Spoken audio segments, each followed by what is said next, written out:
right වල් පැලෑටි වර්ගීකරණය වල් පැලෑටි අපි ප්‍රධාන වශයෙන් උද්භිද විද්‍යාත්මක වර්ගීකරණය තමයි අපේ පිළිගැනීම. නමුත් ඊට අමතරව අපිට පුළුවන් විශේෂයෙන්ම ගොවීන්ගේ අවශ්‍යතාවය සඳහා විවිධ ආකාරයක වර්ගීකරණය කරන්න පුළුවන්. හරි හඳුනා ගැනීම පහසු කර ගැනීමත් ගොවීන්ට පහසුවෙන් තේරුම් ගැනීම නැත්නම් ගොවීන්ට පහසුවෙන් හඳුනා ගැනීමටත් අපිට විවිධ ක්‍රම වලට වල් පැලෑටි වර්ගීකරණය කරන්න පුළුවන්. right එතකොට මේ වල් පැලෑටි සාමාන්‍යයෙන් ආකාර කීපයකට අපි වර්ගීකරණය කරනවා. ඒ අතරින් ප්‍රධානම ආකාරයක් තමයි ජීවන චක්‍රයේ දිග අණුව වර්ගීකරණය. ඊට පස්සේ මේ වල් පැලෑටි වල පෙනුම අණුව නැත්නම් අපි කියන රූපකාරය අණුව වර්ගීකරණය. ඊළඟට තව වර්ගීකරණයක් තමයි වැඩෙන ස්ථානය අණුව අපිට වර්ගීකරණය කරන්න පුළුවන්. හරි? right. එතකොට අපි බලමු ඉස්සෙල්ලාම ජීවන චක්‍රයේ දිග අණුව වල් පැලෑටි අපි වර්ගීකරණය කරන්නේ කොහොමද කියන්නේ. හරි. එතකොට ජීවන චක්‍රයේ දිග අණුව අපිට වල් පැලෑටි ප්‍රධාන කාරණ තුනකට වර්ග කරන්න. ඒ තමයි වාර්ෂික වල් පැලෑටි, ද්විවාර්ෂික වල් පැලෑටි සහ බහුවාර්ෂික වල් පැලෑටි කියලා. එතකොට අපි වාර්ෂික වල් පැලෑටි කියන එකෙන් අදහස් කරන්නේ වර්ෂයකට අඩු කාලයකදී. හරි? ඕ වර්ෂයක් තුල වර්ෂයකට අඩු කාලයකදී ජීවන චක්‍රය සම්පූර්ණ කරන වල් පැලෑටි වාර්ෂික වල් පැලෑටි කියලා අපි හඳුන්වනවා. සාමාන්‍යයෙන් මේ වල් පැලෑටි වල සාමාන්‍ය ලක්ෂණය තමයි වගා කන්නයක් ආරම්භ කරනවා. මේ වගා කන්නේ ආරම්භ කරන භෝග සමග වර්ධනය වෙලා භෝග මිය යන විට මිය යනවා. හරි? right. එතකොට වගා කන්නේක වගාවන්ට සමාන්තරව වැඩින වල් පැලෑටි තමයි අපි ගොඩක් වෙලාවට බහුවාර්ෂික වාර්ෂික වල් පැලෑටි විදිහට හඳුන්වන්නේ. හරි? සමහර වල් පැලෑටි තියෙනවා දැන් සාමාන්‍යයෙන් භෝගය සාකයක් සමග වර්ධන ජීවන භෝග සාකවල ජීවන චක්‍රයත් එක්ක සම්බන්ධයක් නැහැ. තනිව වර්ධනය වෙලා වර්ෂයක් තුලදී ජීවන චක්‍රය සම්පූර්ණ කරන වර්ගයක් තියෙනවා. ඒ කියන්නේ එහෙම වර්ගයක් තියෙනවා. ඊට අමතරව සාමාන්‍යයෙන් වගා කන්නයක් තුල ඒ කියන්නේ මාස 3-4ක් විතර වගේ කාලයක් තුල ජීවන චක්‍රය සම්පූර්ණ කරන වල් පැලෑටි වල තමයි අපි වාර්ෂික වල් පැලෑටි කියලා කියන්නේ. right? කොහොම නමුත් අපි මතක තියාගන්න ඕනේ වර්ෂයක් තුල හෝ ඒට අඩු කාලයකදී ජීවන චක්‍රය සම්පූර්ණ කරන වල් පැලෑටි. හරි? ගොඩක් උදාහරණ අපිට ඉදිරිපත් කරන්න පුළුවන් වී වගාව යද්දී වී වගාවේදී වැඩෙන වල් පැලෑටි බොහොමයක් වාර්ෂික වල් පැලෑටි. තුනස්ස තුන්හිරියා ගිරාපල වගේ වල් පැලෑටි ඊළඟට අස්පවලිගය වගේ වල් පැලෑටි තව ගොඩ වල් පැලෑටි විදිහට අපි ගත්තොත් මොණ්ඩ කුඩුම්බිය කුප්පමේනිය කඩුපාර වගේ වල් පැලෑටි අපිට ඉදිරිපත් කරන්න පුළුවන්. ඒකට උදාහරණ කීපයක් මතක තියෙන්න ඕන.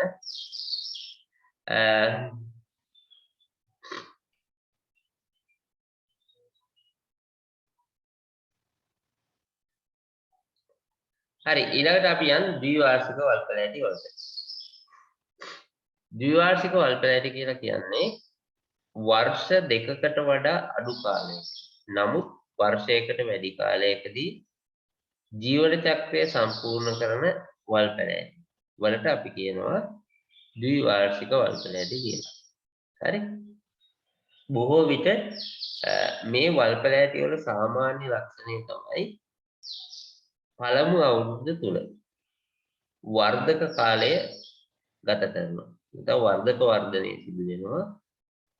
ඊට පස්සේ දෙවැනි අවුරුද්දේදී බීජ නිපදවලා මිය යාම සිදු වෙනවා. හරි? එතකොට මේ වල් පැලෑටි වල විශේෂ ලක්ෂණය තමයි බොහෝ විට භූගත කඳන් දකින්න හම්බ වෙනවා. මේ වල් පැලෑටි වල අල එහෙම නැත්නම් භූගත කඳන් දකින්න හම්බ වෙනවා. ඒ හින්දා පළමුව වර්ෂයේ වර්ධනය වෙලා මැරෙනවා. මැරලා දෙවෙනි වර්ෂයේ ආය වර්ධනය වෙලා බීජ නිෂ්පාදනය කළා මල් පිපිලා බීජ නිෂ්පාදනය කළා මිය යනවා. හරි. ලංකාවේ හරි අඩුයි ඇත්තටම මේ ද්විවාර්ෂික වල් පැලෑටි. නමුත් විශේෂ සෞම්‍ය කලාපික රටවල් වල බහුලව අපිට ද්විවාර්ෂික වල් පැලෑටි දැක් ගන්න පුළුවන්. ලංකාවේ වර්ෂ දෙකකදී මියන වල් පැලෑට විදිහට ඇත්තඩි වල් හෙන්දිරික්ක කරල් හැඩ කියන වර්ග අපිට හඳුන්වලා දෙන්න පුළුවන්. right.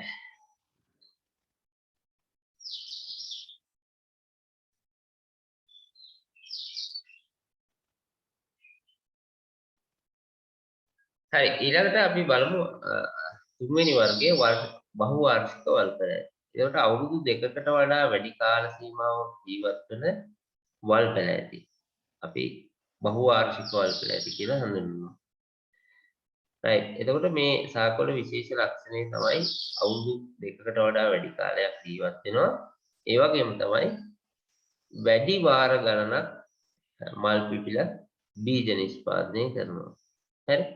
ඒ වගේම තමයි සාකයේ වර්ධන චක්‍රයේ දිගින් දිගටම වර්ධනය සිදුවන ආකාරය තමයි දකින්න හම්බෙන්නේ. වර්ධනය සිදු වෙනවා දිගින් දිගටම. සමහර අවස්ථාවල බීජ වලට අමතරව වර්ධක කොටස් වලින් ප්‍රචාරණය සිද්ධ වෙනවා. විශේෂයෙන්ම කඳ කැබලි, මුල් කැබලි, පත්‍ර මගින් ප්‍රචාරණය වන වර්ග පවා අපිට දකින්න හම්බ වෙනවා. right. ඒතකොට ගොඩක් වෙලාවට මේ සාකවල විශේෂම තුනක් වර්ගවල අපිට දැක් ගන්න පුළුවන් භූගත කඳ. ගොඩක් වර්ගවල භූගත කඳනුත් දැක් ගන්න පුළුවන් මේ right. එතකොට උදාහරණ විදිහට මාන වර්ග, ඉලුක්, ඇටවර, කලාඳු, ගඳපාන, හීන්බෝටියා වගේ සාක වර්ග අපිට හඳුනා ගන්න පුළුවන්. හරි.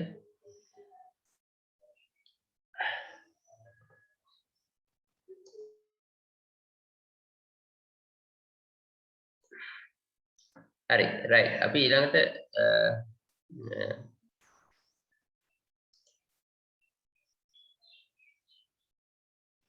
ඊළඟ වර්ගීකරණය බලමු. මේ ජීවිත කාලය අනුව වර්ගීකරණය දිහා බලමු පොඩ්ඩක්. ඒතකොට ජීවිත කාලය අනුව අපිට වර්ග අපි බෙදුවා දැන් වාර්ෂික, ද්විවාර්ෂික, බහුවාර්ෂික කියලා. ඊළඟට අපි බලමු මේ රූපාකාරයන්. හරි. රූපාකාරය අනුව බලමු. මේ රූපාකාරය අනුව ඒ කියන්නේ අපිට බාහිර ස්වરૂපයන් තමයි මේකෙදී වර්ගීකරණය කරන්නේ. අපිට වල් පැලෑටි වර්ග මෙතනදී තුනක් හඳුනා ගන්න පුළුවන්. එකක් තමයි මේ පළල් පත්‍ර වල් පැලෑටි. right. ඒතකොට පළල් පත්‍ර වල් පැලෑටි වල සාමාන්‍ය තත්ත්වය තමයි මේ පත්‍රය පළල්. හරි. දිගට සාපේක්ෂව පළල වැඩි පත්‍රය. right. ඒක තමයි විශේෂත්වය මේ පළල් පත්‍ර කියන්නේ ඒකයි. ඊට අමතරව දැන් පළල් පත්‍ර ගත්තම මේ පළල් පත්‍ර වල තව සුවිශේෂී ලක්ෂණ කීපයක් අපිට හඳුනා ගන්න පුළුවන්. අනිත් එක තමයි මේ ජාලාකාර නාට්‍ය වින්‍යාසයක් මේක දකින්න. හරි. ජාලාකාර නාට්‍ය වින්‍යාසයක්.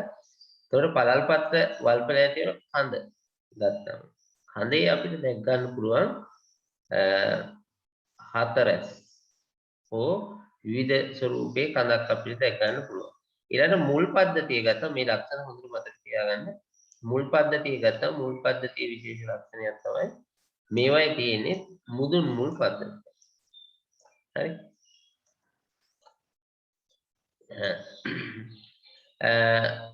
මේකේ මේ අන්තර් පර්ව ප්‍රදේශ සහ පර්ව අපිට දකින්න හම්බෙන්නේ නැහැ.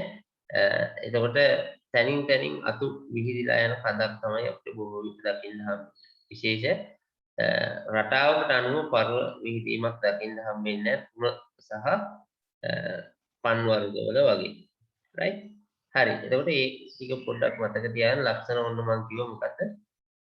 පත්‍රයක දිගට සාපේක්ෂව පළල වැඩි. ඒ හින්දා තමයි පළල් පත්‍ර කියන්නේ. මේවායේ ජාලාකාර නාට්‍ය වින්‍යාසයක් තියෙන්නේ. හරි. ඔයගොල්ලන්ට පේනවා ජාලාකාර නාට්‍ය වින්‍යාසයක් තියෙන්නේ. ඊළාට මුදුන් මුල් පද්ධතිය සහිත සාක වර්ග තමයි අයිති වෙන්නේ. ඊළාට කඳේ හැඩය වෙනස් වෙන සුළු. රවුම් එක එක හැඩය කඳන් තියෙන්න පුළුවන්. හරි. එතකොට ඔය ලක්ෂණ ටික පොඩ්ඩක් මතක තියාගන්න ඕනේ.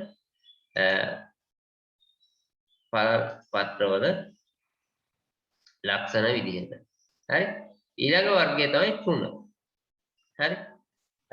එතකොට තෘණ ගත්තම තෘණ කියලා කියන්නේ ග්‍රැමිනේ කුලයෙන්. නැත්නම් දැන් අපි කියන්නේ ඒකට පොයේසියේ කුලය කියලා. පොයේසියේ කුලයට අයත් පත්‍ර මේ ශාක වලට අපි කියනවා තෘණ වර්ග කියලා කියනවා. හරි. එතකොට තෘණ වර්ග වල විශේෂ ලක්ෂණය තමයි මේවායේ පත්‍රය දිගයි. හරි. පත්‍රය දිගටි ස්වරූපයේ පත්‍රයක් අපිට දැක් ගන්න පුළුවන් වෙන්නේ. හරි මම පෙන්නන්නම්.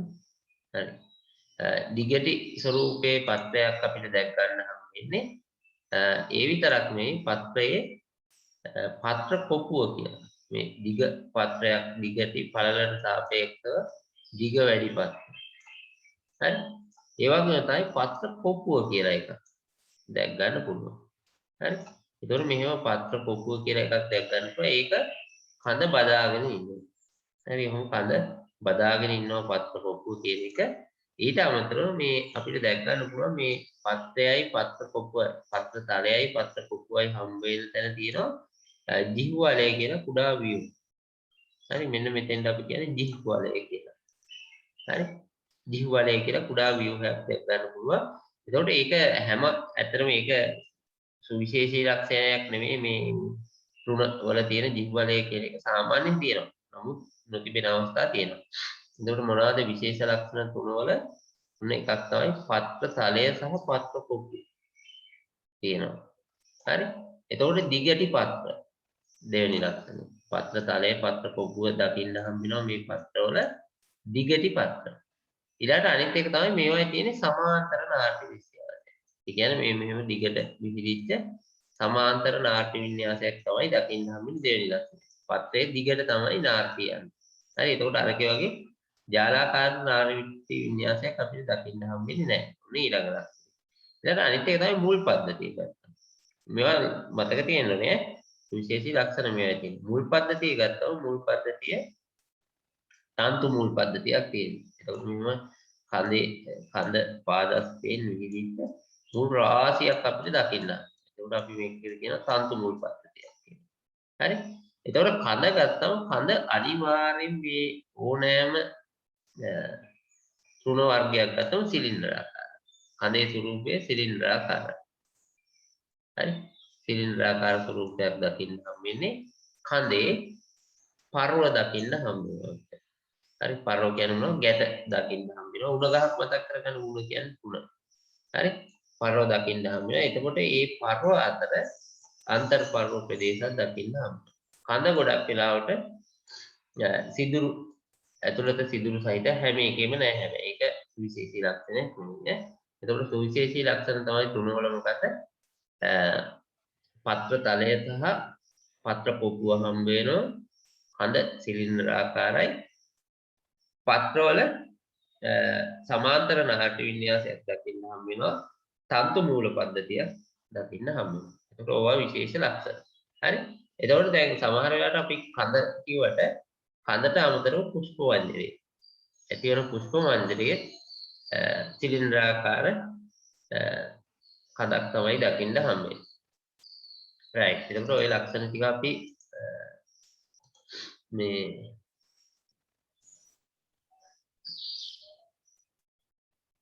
තෘණ වර්ගවල ලක්ෂණ විදිහට ඉදිරිපත් කරන්න පුළුවන්.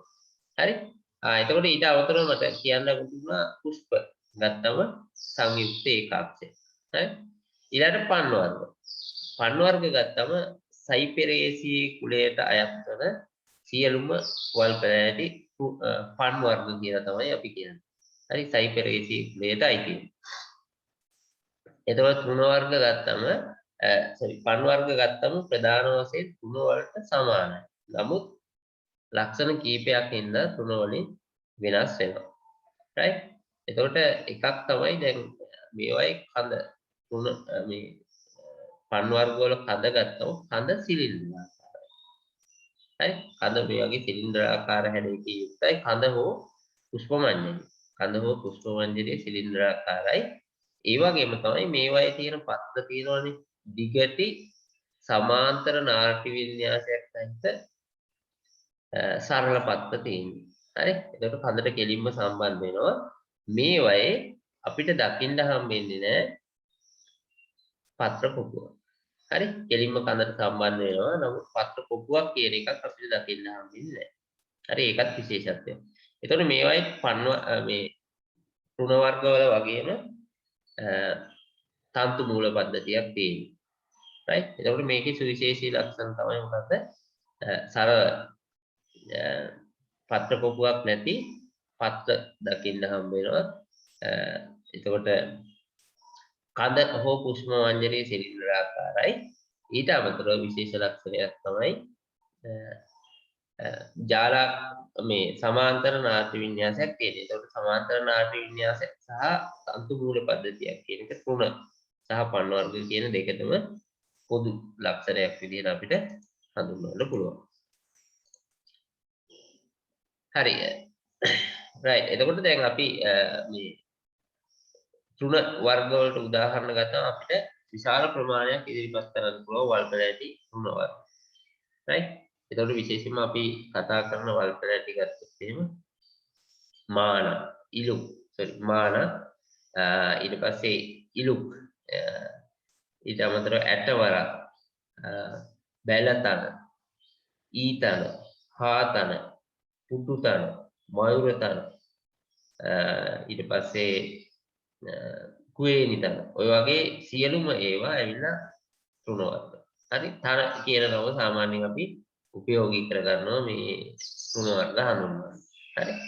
ඊළඟට අපි පළල් පත්‍ර වල් පැලෑටි ගත්තොත් පළල් පත්‍ර වල් පැලෑටි රාශියක් තියෙනවා. හරි. එතකොට ගොඩ වල් පැලෑටික් තියෙනවා, මඩ වල් පැලෑටික් තියෙනවා. එතකොට ඔය දියසියමල ජපන් ජබර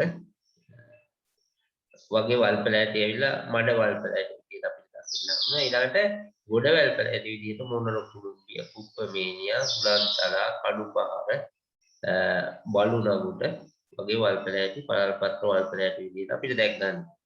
ඒතර පන් වර්ග විදිහට තියෙන වල් පැලෑටි ගොඩ වල් පැලෑටි සහ මඩ වල් පැලෑටි ගොඩක් තියෙනවා. එතකොට ගොඩ වල් පැලෑටි විදිහට අපි ගත්තොත්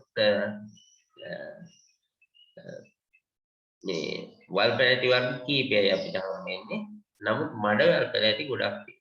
උඩ මැට්ට, තුනස්ස, තුන්හිරියා වගේ වල් පැලෑටි. එතකොට ගොඩ වල් පැලෑටි විදිහට කලාමු අපිට ප්‍රසිද්ධ වල් පැලෑටි වර්ගයක්. හරි. එතකොට මේ වල් පැලෑටි හඳුනගන්නේ ඒ වගේ ලක්ෂණ තමයි අපි උපයෝගී කරගන්නේ. දැන් විශේෂයෙන්ම මේකේ මම ආයෙත් කියනවා දැන් තුන හඳුනගන්න පත්‍ර පොකුව සමාන්තර නාට්‍ය වින්‍යාසයක් සහිත පත්‍ර තල තියෙනවා. හරි. එතකොට සමහර ඒවායේ ජීවවලය තියෙනවා. සමහර අවස්ථාවල ජීවවලය කියන එකත් උත්තරයක් විදිහට පිළිගන්නවා. හරි. ඊළඟට මේ පළල් පත්‍ර ගත්තාම පළල් පත්‍ර වල ලක්ෂණය තමයි මේකේ කඳ ඊට අමතරව සිලින්ඩරාකාරයි. ඒකත් අපිට උපයෝගී කරගන්න පුළුවන් නේ. එතකොට මේකේ කඳ හෝ පුෂ්ප මණ්ඩලය ඇවිල්ලා ත්‍රිකෝණාකාරයි. සමාන්තර නාට්‍ය වින්‍යාසයක් සහිත පත්‍ර පොකුවක් නැති සරල පත්‍ර තියෙනවා. හරි. ඊට පස්සේ පළල් පත්‍ර ගත්තාම පළල් පත්‍ර වල ප්‍රධාන ලක්ෂණය තමයි මොකද්ද? මුදුන් මූල පද්ධතියක් තියෙනවා. හරි. එතකොට පළල් පත්‍ර සාමාන්‍යයෙන් මේ දිගට සාපේක්ෂව පළල වැඩි පත්‍ර දැක් ගන්න පුළුවන්. ඊට පස්සේ පත්‍ර වල ජාලාකාර නාට්‍ය වින්‍යාසයක් දැක් ගන්න පුළුවන්. ওই ලක්ෂණ තුන ගානේ මතක තියාගත්තා නම් හරි. හරි. එතකොට ඕගොල්ලෝ ලේසි. හරි. right. එතකොට මේ වර්ග තුන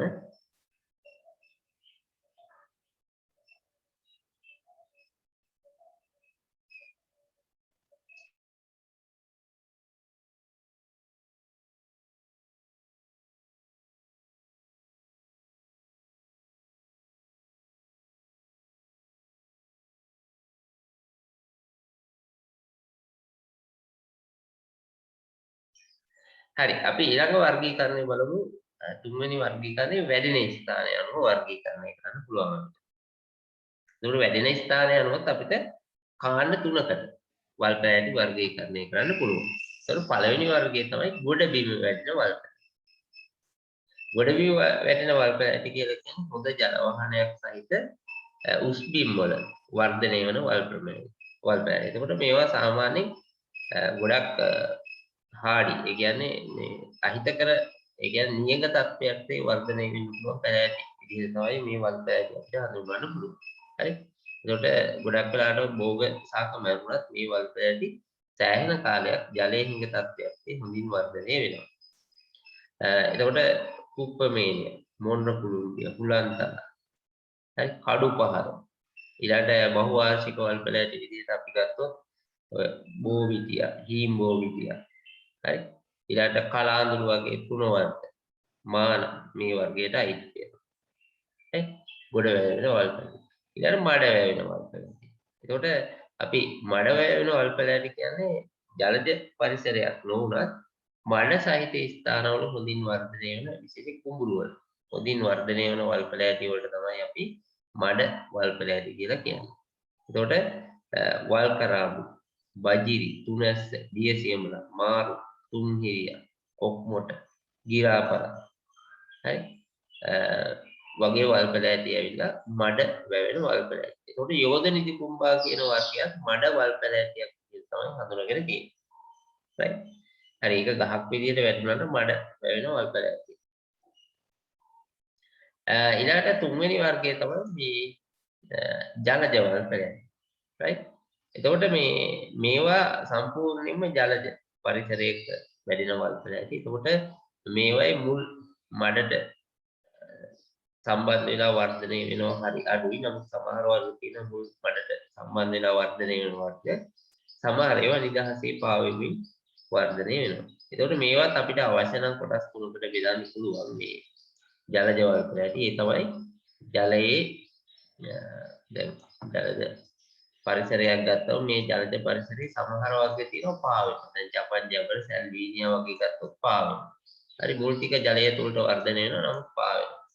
සමහර වර්ග තියෙනවා කඳ ජලයේ ඇතුලේ තියෙන්නේ. නමුත් අවශ්‍ය අවස්ථාවල මේගොල්ලේ පත්‍ර සහ පුෂ්ප මණ්ඩල උඩට වර්ධනය වෙනවා. හරි. එතකොට මේ වගේ වර්ග වලට අපි කියනවා අර්ධ විවර්ග කියලා. එතකොට දැන් අපි ගත්තොත් මේ නිල් මොනරැස් ඇවිල්ලා මේ වර්ගයට අයිති වෙනවා. ඊළඟ තව වර්ගයක් තියෙනවා ඒවා සම්පූර්ණයෙන්ම ජලය තුල ගිලිලා වර්ධනය වෙනවා. හයිඩ්‍රිල්ලා, සැල්වීනියා, හයිඩ්‍රිල්ලා, වැලිස්නේරියා, තව කෙකටිය වගේ වල් පැලෑටි ඇවිල්ලා මේ ජලයේ නිමග්න වර්ග. එතකොට එහෙමත් අපිට අවශ්‍ය නම් කොටස් තුනකට වර්ගීකරණය කරන්න පුළුවන්. නමුත් ඔයගලන්ට ජලජ වල් පැලෑටි කියලා ඉගෙන ගත්තා නම් ඇති. හරි. right. එතකොට ජලජ වල් පැලෑටි වර්ග ගොඩක් තියෙනවා. හැබැයි ජලජ වල් පැලෑටි කෘෂිකර්මයේදී ඔය පාවෙන වල් පැලෑටි තමයි ගොඩක්ම කරදරකාරී වෙන්නේ. විශේෂයෙන් ජලාශවල වර්ධනය වෙනවා. සැල්වීනියා, ජපන් ජබර, දියගෝවා වගේ වල් පැලෑටි. හරි හයිඩ්‍රිල්ලක් ගැටලුවක් වන අවස්ථා තියෙනවා. නමුත් ඒක ජලජ ජීවීන්ට විතරයි ලොකු ගැටලුවක් බවට පත් වෙන්නේ. හරි රයිට්. එතකොට අපි වල් පැලෑටි පිළිබඳව ඔය අවබෝධය අපිට තිබ්බනම් ඇති. ඊළඟට අපි බලමු මේ ශාක රෝග කියන මාතෘකාවට අපි යමු.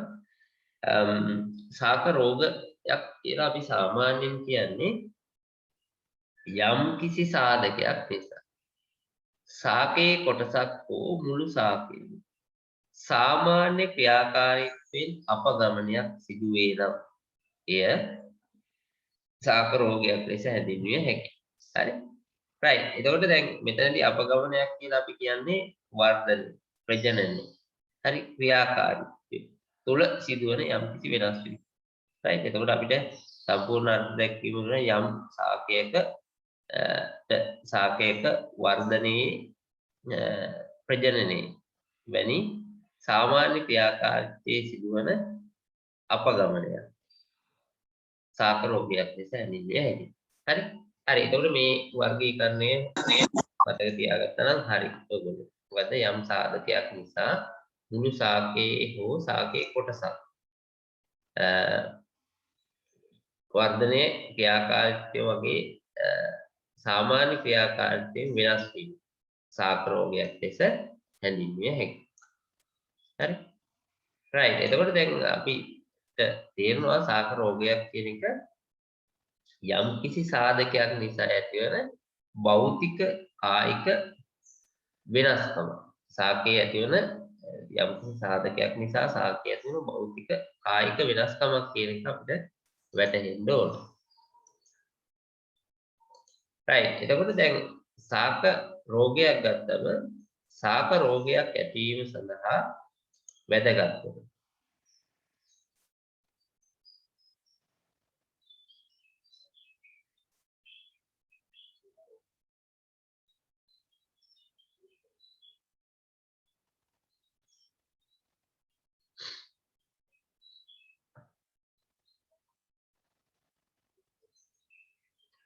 හරි අපි වල් පැලෑටි පාලනය පිළිබඳව මේ පලිබෝධ කළමනාකරණය යටතේ ඉගෙන ගමු.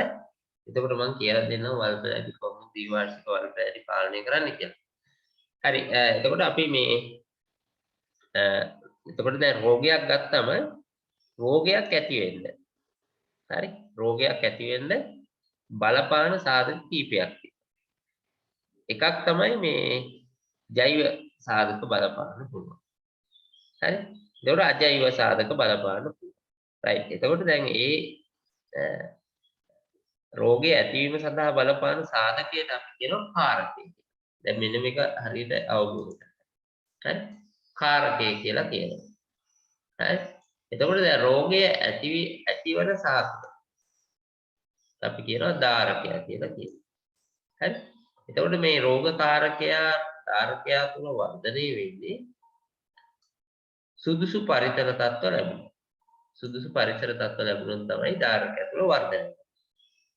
පැහැදිලිනේ?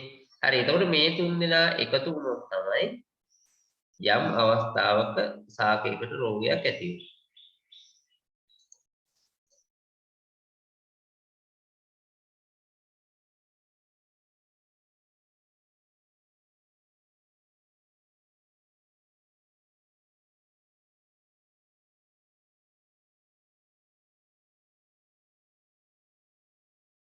හරි පැහැදිලිනේ මං කියන එක නේද?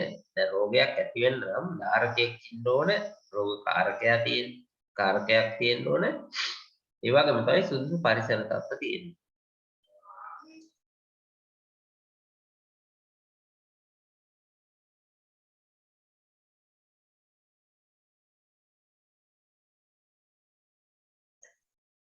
හරි නේද? right. එතකොට දැන් මේ සාධක තුන අතර ඇතිවන බැඳීමට අපි කියනවා සාක රෝග ත්‍රිකෝණයක් කියලා කියනවා. හරි. එතකොට මේ තුන් දෙනා අපි කුලක යක මේ අංග තුනක් කියලා හිතුවොත් මේ තුන් දෙනා වැඩිපුර සමපාත වන තරම. හරි. වැඩිපුර සමපාත වන තරමට රෝගය තීව්‍ර වෙනවා. හරි එතකොට මේ ධාරකයා රෝගකාරකයා පරිසරය කියන වර්ග තුන අපිට වෙන් කරලා තියන්න පුළුවන් කාලයක් ඇති වෙනකන් රෝගයක් ඇති වෙන්නේ නැහැ. මේ තුන් දෙනා එකට එකතු වුණොත් තමයි කවදා හරි රෝගයක් ඇති වෙන්නේ. හරි එතකොට මේ පස්සේ මේ දැන් ඉස්සලම අපි ඉගෙන ගත්තේ වුණ නමුත් පස්සේ මේකට ආව තව අංගයක් ආවා. කුලක කියලා හිතුවා කුලකයක තව අංගයක් ආවා ඒ තමයි කාලය. හරි ඊට පස්සේ මේක අපි රෝග පිරමීඩය කියලා හඳුන්වන්න පටන් ගත්තා. හරි එතකොට රෝගයක් ඇතිවීම සඳහා දැන් අපි කතා කරපු ධාරකයා රෝගකාරකය සුදුසු පරිසර තත්ත්ව වලට අමතරව තව එකක් බලපානවා කියලා කිව්වා මේ කාලය. හරි කාලයත් සමග තමයි රෝගයක් තීව්‍ර වෙන්නේ වර්ධනය වෙන්නේ කියන එක අපිටත් පැහැදිලි. හරි ඒ හින්දා මේ දෙකම මතක තියාගන්න ඕනේ. මොකද එකක් තමයි රෝග පිරමීඩය. රෝග පිරමීඩයේ තියෙනවා ධාරකයා රෝගකාරකයා සුදුසු පරිසර තත්ත්ව වලට අමතරව කාලය කියන සාධක හතරක් තියෙනවා. හරි එතකොට මේ රෝග ත්‍රිකෝණය ගත්තම රෝග ත්‍රිකෝණයේ තියෙන ධාරකයා රෝගකාරකයා සහ සුදුසු පරිසර තත්ත්ව කියලා අංග තුනක්. right හරි එතකොට දැන් කොහොම නමුත් අනිවාර්යයෙන්ම රෝගයක් ඇතිවීම සඳහා ධාරකයා රෝගකාරකයා සහ සුදුසු පරිසර තත්ත්ව අවශ්‍ය වෙනවා. රෝගයේ ක්‍රමයෙන් තීව්‍ර වෙන්නේ කාලයත් සමග. right හරි. එතකොට අපි බලමු ඊළඟට සාක රෝග වර්ගීකරණය. සාක රෝග ගත්තම ප්‍රධාන වශයෙන් සාක රෝග අපි කොටස් දෙකකට බෙදනවා. ඒ තමයි අජෛව සාධක නිසා ඇති වෙන රෝග සහ ජෛව සාධක නිසා ඇති වෙන රෝග කියන්නේ. එතකොට අජෛව සාධක කියලා කියන්නේ ජෛවීය නොවන යම්කිසි කායික පාරිසරික තත්ත්වයක් නිසා රෝගී තත්ත්වයට පත් වෙනවා නම් සාකයක් රෝගී තත්ත්වයට පත් වෙනවා නම් අපි ඒක කියනවා කායික අජෛව සාධක නිසා ඇති වෙන රෝගයක් කියලා. හරි. ප්‍රධාන වශයෙන් පෝෂක ඌනතා සහ විෂ වීම. ඊට අමතරව වායව සහ පාංශු පරිසර සාධක වෙනස් වීම නිසා කායික රෝග එහෙම නැත්නම් අජෛව සාධක නිසා ඇති වෙන රෝග ඇති වෙන්න පුළුවන්. හරි. right. එතකොට මෙතනදී දැන් පෝෂක ඌනතා රෝග පිළිබඳව අපි කතා කරලා තියෙනවා ඕනෑ තරම්. හතරවෙනි පාඩමේදී විවිධ පෝෂක වර්ග යම් ප්‍රමාණයකට භෝගයේ වර්ධනයට අවශ්‍ය තරම් නොලැබිලා ගිය ඌනතා ලක්ෂණ ඇති වෙන්න පුළුවන්. ඒකට ඒවට අපි කියන්නේ ඌනතා රෝග කියලා. එතකොට දැන් අධික ප්‍රමාණයක් පෝෂක ලැබුණම විශේෂයෙන්ම අපි දැක්ක නයිට්‍රජන් ෆොස්ෆරස් පොටෑසියම් තියෙනවා. ඊට අමතරව යකඩ විෂ වීම අපිට දකින්න හම්බුනේ. ඉතින් ඒ වගේ පෝෂක වලත් අපිට විෂ වීම තත්ත්වත් දැක් ගන්න පුළුවන්. ඒකට ඒවත් අපි රෝග විදිහට තමයි හඳුන්වන්නේ. ඊට අමතරව දැන් ඔය පාංශු වායව පරිසර තත්ත්ව වෙනස් වීමනුත් වර්ධනයේ ක්‍රියාකාරීත්වය වෙනස්කම් බොහෝල ඇති වෙන්න පුළුවන්. විශේෂයෙන්ම ඔය හරිතාගාර තුළ උෂ්ණත්වයේ වෙනස් වීම නිසා තක්කාලිය වල ගෙඩියේ පැලීම ඇති වෙනවා. හරි. එතකොට ආලෝකයේ විෂමතාවයන් නිසා මල් වල පත්‍රවල වර්ණය වෙනස් වෙනවා. විශේෂ විස්තර සාකවල පත්‍රවල වර්ණය වෙනස්. හරි. ඒතකොට සමහර වායු වල බලපෑම නිසා විකෘතිතා සාකවල ඇති වෙනවා. හරි. අකුණු ගැසීම නිසා සාක මැරලා යනවා. එතකොට ජල වහනයේ දුර්වල වීම නිසා මුල් වර්ධනයේ දුර්වල වීම, පත්‍ර වැටීම, ඊළඟට සාක මිය යාම වගේ තත්ත්ව පවා ඇති වෙන්න පුළුවන්. එතකොට මේ වායව සහ පාංශු පරිසර තත්ත්ව වෙනස් වීම නිසා ඇති වෙන රෝගී තත්ත්වය. හරි. හරි. එතකොට මේ ඔය තියෙන්නේ උෂ්ණත්වය වෙනස් වීම නිසා තක්කාලිය වල ඇති වෙලා තියෙන විවිධ හැඩ. හරි. ඊළඟ මේ තියෙන්නේ බෝරෝන් ඌනතාවය නිසා පැපුල් වල ගැට ඇති වෙලා තියෙනවා. කේර වල ගැටි ඇති වෙලා තියෙනවා. ඊළඟට යටින් පෙන්නන්නේ මේ යකඩ ඌනතාවය මේ පතෝල වල. හරි. ඊට පස්සේ මේ ෆොස්ෆරස් ඌනතාවය අපි අතන මේවා ගන්නවා. පොටෑසියම් ඌනතාවය, නයිට්‍රජන් ඌනතාවය, අනිකුත් පෝෂක වලත් ඌනතාවයන් ඇති වෙන්න පුළුවන්. හරි. හරි. ඊළඟට අපි බලමු මේ ජෛව සාධක නිසා ඇතිවන රෝගී තත්ත්වය. right. අපි ජෛව සාධක කියලා කියන්නේ රෝගකාරක කියලා අපි හඳුන්වනවා. ප්‍රධාන වශයෙන් ජෛව සාධක විදිහට අපි හඳුන්වන්නේ රෝගකාරක. ඒකෝ මේගොල්ලෝ සජීවී ඒ වගේම තමයි සාකයේ සමග සම්බන්ධ වූ විට සාකයෙන් පෝෂණය සහ අනිකුත් අවශ්‍යතාවයන් ලබා ගන්න පටන් ගන්නවා. ඊට පස්සේ මොකද වෙන්නේ? සාකයේ ක්‍රියාකාරීත්වය දුර්වල වෙලා රෝගයක් බවට පත් වෙනවා. හරි. එතකොට මේ ජෛවීය ක්‍රියාකාරීත්වය අඩපණ තමයි අපි රෝගයක් විදිහට හඳුනගන්නේ. එතකොට මේ රෝගය හඳුනා ගැනීම තමයි ඔවුන්ගේ ක්‍රියාකාරීත්වයත් එක්ක ඇතිවන සාකයේ ඇතිවන රෝග ලක්ෂණ. නැත්නම් සාකයේ ඇතිවන ලක්ෂණ අපි රෝග ලක්ෂණ විදිහට උපයෝගී කරගන්නවා. right. එතකොට අජෛව සාධක වර්ග ගණනාවක් වෙන ඒ අතරින් විශේෂයෙන්ම වෛරස්, දිලීර සහ බැක්ටීරියා තමයි ප්‍රධානතම රෝගකාරකීන් විදිහට ක්‍රියාත්මක. ඊට අමතරව වටපණුව, ෆයිටෝප්ලාස්මා සහ පරපෝෂී සපුෂ්ප සාකත් ජෛව සාධක විදිහට අපි හඳුන්වනවා.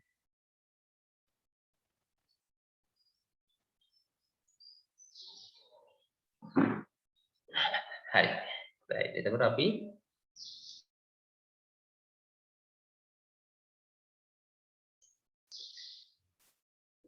ඊළඟට බලමු මේ කාණ්ඩ එක එක අරගෙන මොනවද ඔවුන්ගෙන් දකින්න හම් වෙන රෝග ලක්ෂණයන් කියලා. හරි. එතකොට දැන් අපි වෛරසයක් අපිට වෛරසයක් කියන්නේ මොකක්ද කියලා හඳුනා ගන්න අවශ්‍ය වෙන්නේ නැහැ. ඇත්තට මෙතනදී වෛරසයක් කියන්නේ මම පොඩ්ඩක් හඳුනා දෙන්නම්. DNA හෝ ප්‍රෝටීන DNA හෝ RNA අණුවක් ප්‍රෝටීන කොපුවකින් වට වුණාම ඇතිවන ව්‍යුහයකට තමයි අපි වෛරසයක් කියලා කියන්නේ. හරි. එතකොට මේ දැන් වෛරසයක් ගත්තම වෛරස් වල සාමාන්‍යයෙන් මේ ශාක වෛරස් වල RNA අණුවක් තියෙන්නේ. සත්ව වෛරස් වල DNA අණුවක් තියෙනවා. හරි. එතකොට දැන් මේ සමහර අවස්ථාවල මේක වෙනස් වෙනවා. සමහර අවස්ථාවල DNA අපිට ශාක වෛරස් වල හම්බ වෙනවා. හරි. RNA සත්ව වෛරස් වල හම්බ වෙන අවස්ථා තියෙනවා. කලාතුරකින් නැත්නම් සාමාන්‍යයෙන් මේක තමයි ව්‍යුහය. හරි.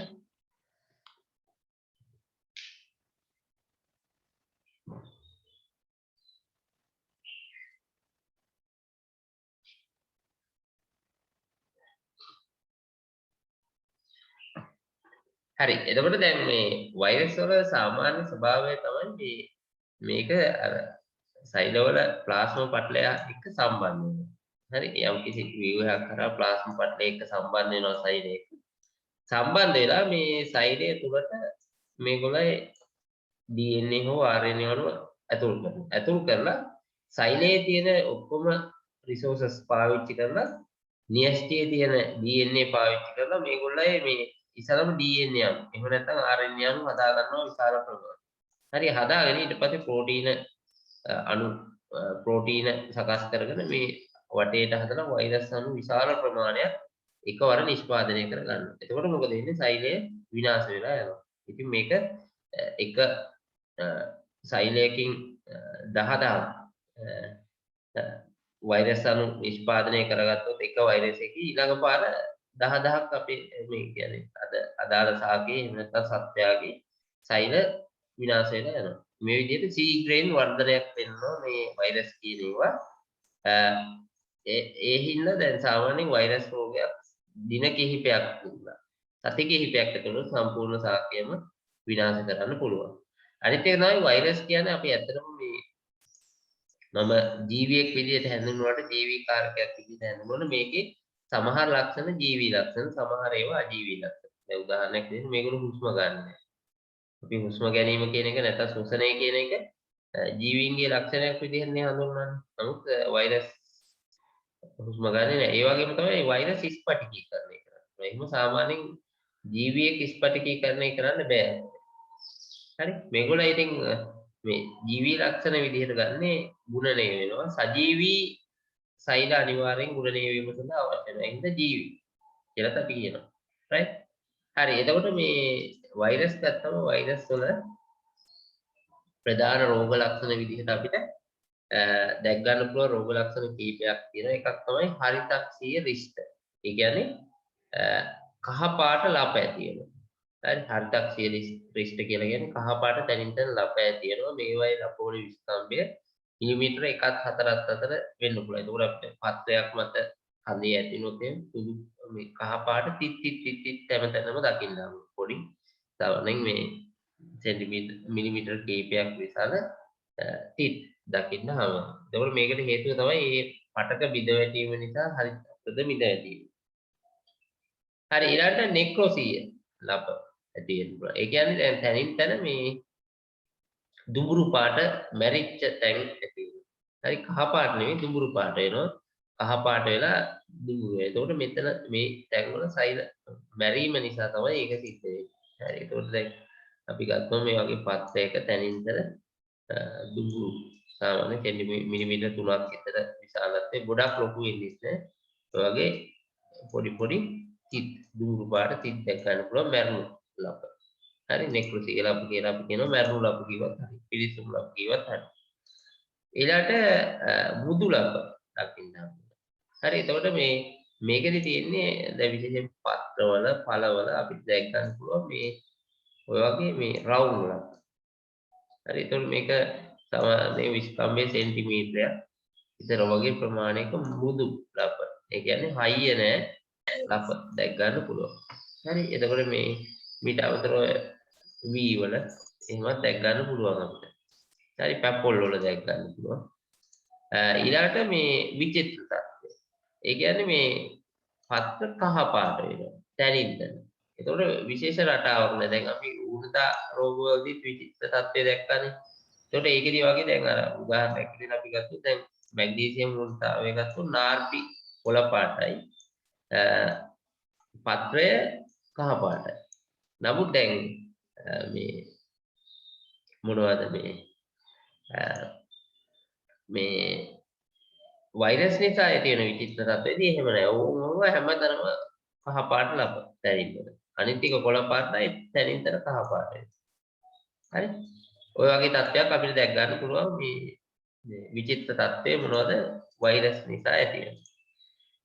එතකොට මේ තියෙන්නේ වෛරස් රෝගවල ලක්ෂණ මේ තියෙන්නේ බුදු ලක්ෂණ. හරි? එතකොට මේ තියෙන්නේ මම කිව්වේ අර කහ පැහැතිලා ඇති වෙලා දිනවා. මේ තියෙන්නේ මෑරිලා කොටස්. හරි?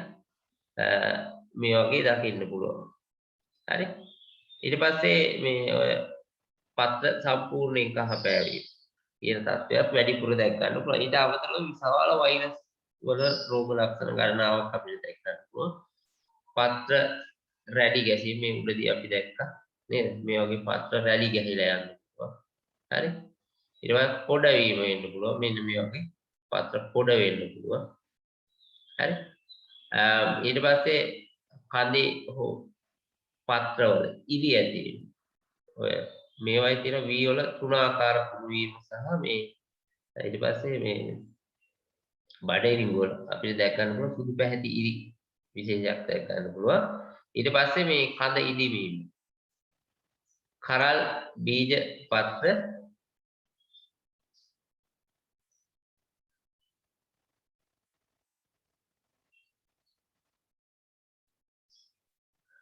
ගොඩක් වෙලාවට මේ ජෛව කාරක සහ අජෛව කාරක නිසා ඇති වෙන රෝගී තත්ත්වයන් එක හා සමානයි. හරි? ඉතින් අපි හඳුනා ගන්න ක්‍රම තියෙනවා. දැන් මම කිව්වේ අර හරිතක්ෂය කියන එක දෙකේම ඇති වෙනවා. හරි? හැබැයි දැන් වෛරස් නිසා ඇති වෙන හරිතක්ෂය රටාවක් නැහැ.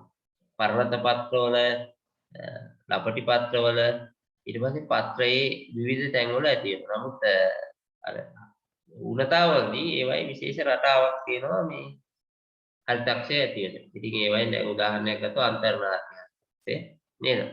නයිට්‍රජන් ඌනතාවයකදී පහළ පත්‍රවල හරිතක්ෂය ලපටි පත්‍රවල දකින්න හම්බෙන්නේ. අන්න ඒ වගේ විශේෂ තත්ත්ව දකින. ඒවයින් අපිට වෙන් කරලා අඳුර ගන්න පුළුවන්. හරි. ඊළඟට මේ කරල් බීජ කුඩා වීම, විකෘති වීම, සාකුරු වීම, විවිධ වර්ණ ඇතිවීම, හරි? මුල් වල ගෙඩි හට ගැනීම, කඳ අග්‍රස්තයේ පිලිසී යාම, ඔය වගේ විශාල රෝග ලක්ෂණ සංඛ්‍යාවක් ඇත්තටම අපිට මේ මේ වෛරස් රෝග ආශ්‍රිතව දැක් ගන්න පුළුවන්. හරි? ඒතර වෛරස් රෝග වල රෝග ලක්ෂණ ගත්තම අනිකුත් සෑම සියලුම රෝගයකින් ඇති වෙන රෝග ලක්ෂණ වල සමාන රෝග ලක්ෂණ තියෙනවා. හරි? එතකොට ඒවා අපිට අර හැඩය රටාව වගේ දේවල් වලින් එක්ස්පර්ට්ලාට ඒ කියන්නේ රෝග පිළිබඳව අධ්‍යයනය කරන කෙනෙකුට ඉතාම පහසුවෙන් මේවා හඳුන ගන්න පුළුවන්. හරි? හරි. එතකොට අපි සාමාන්‍යයෙන් වෛරස් රෝග වර්ගීකරණය කරන්නේ ඒ වෛරසයේ නම අනුව. හරි? එතකොට උදාහරණයක් විදිහට දුම්පල පත්‍ර විචිත්‍ර වෛරස් රෝගය ගත්තොත් එහෙම ඒක ඇති කරන වෛරසය දුම්පල පත්‍ර විචිත්‍ර වෛරස්. හරි? එතකොට අපි ටුබර්කෝ මොසෙයික් වෛරස් කියලා කියනවා TMV කියලා කියන්නේ. එතකොට බෝංචි පත්‍ර විචිත්‍ර වෛරස් රෝගය. එතකොට ඒක ඇති කරන වෛරසය වෙන්නේ බෝංචි පත්‍ර විචිත්‍ර වෛරසය. පිපිඤ්ඤා විචිත්‍ර රෝගය.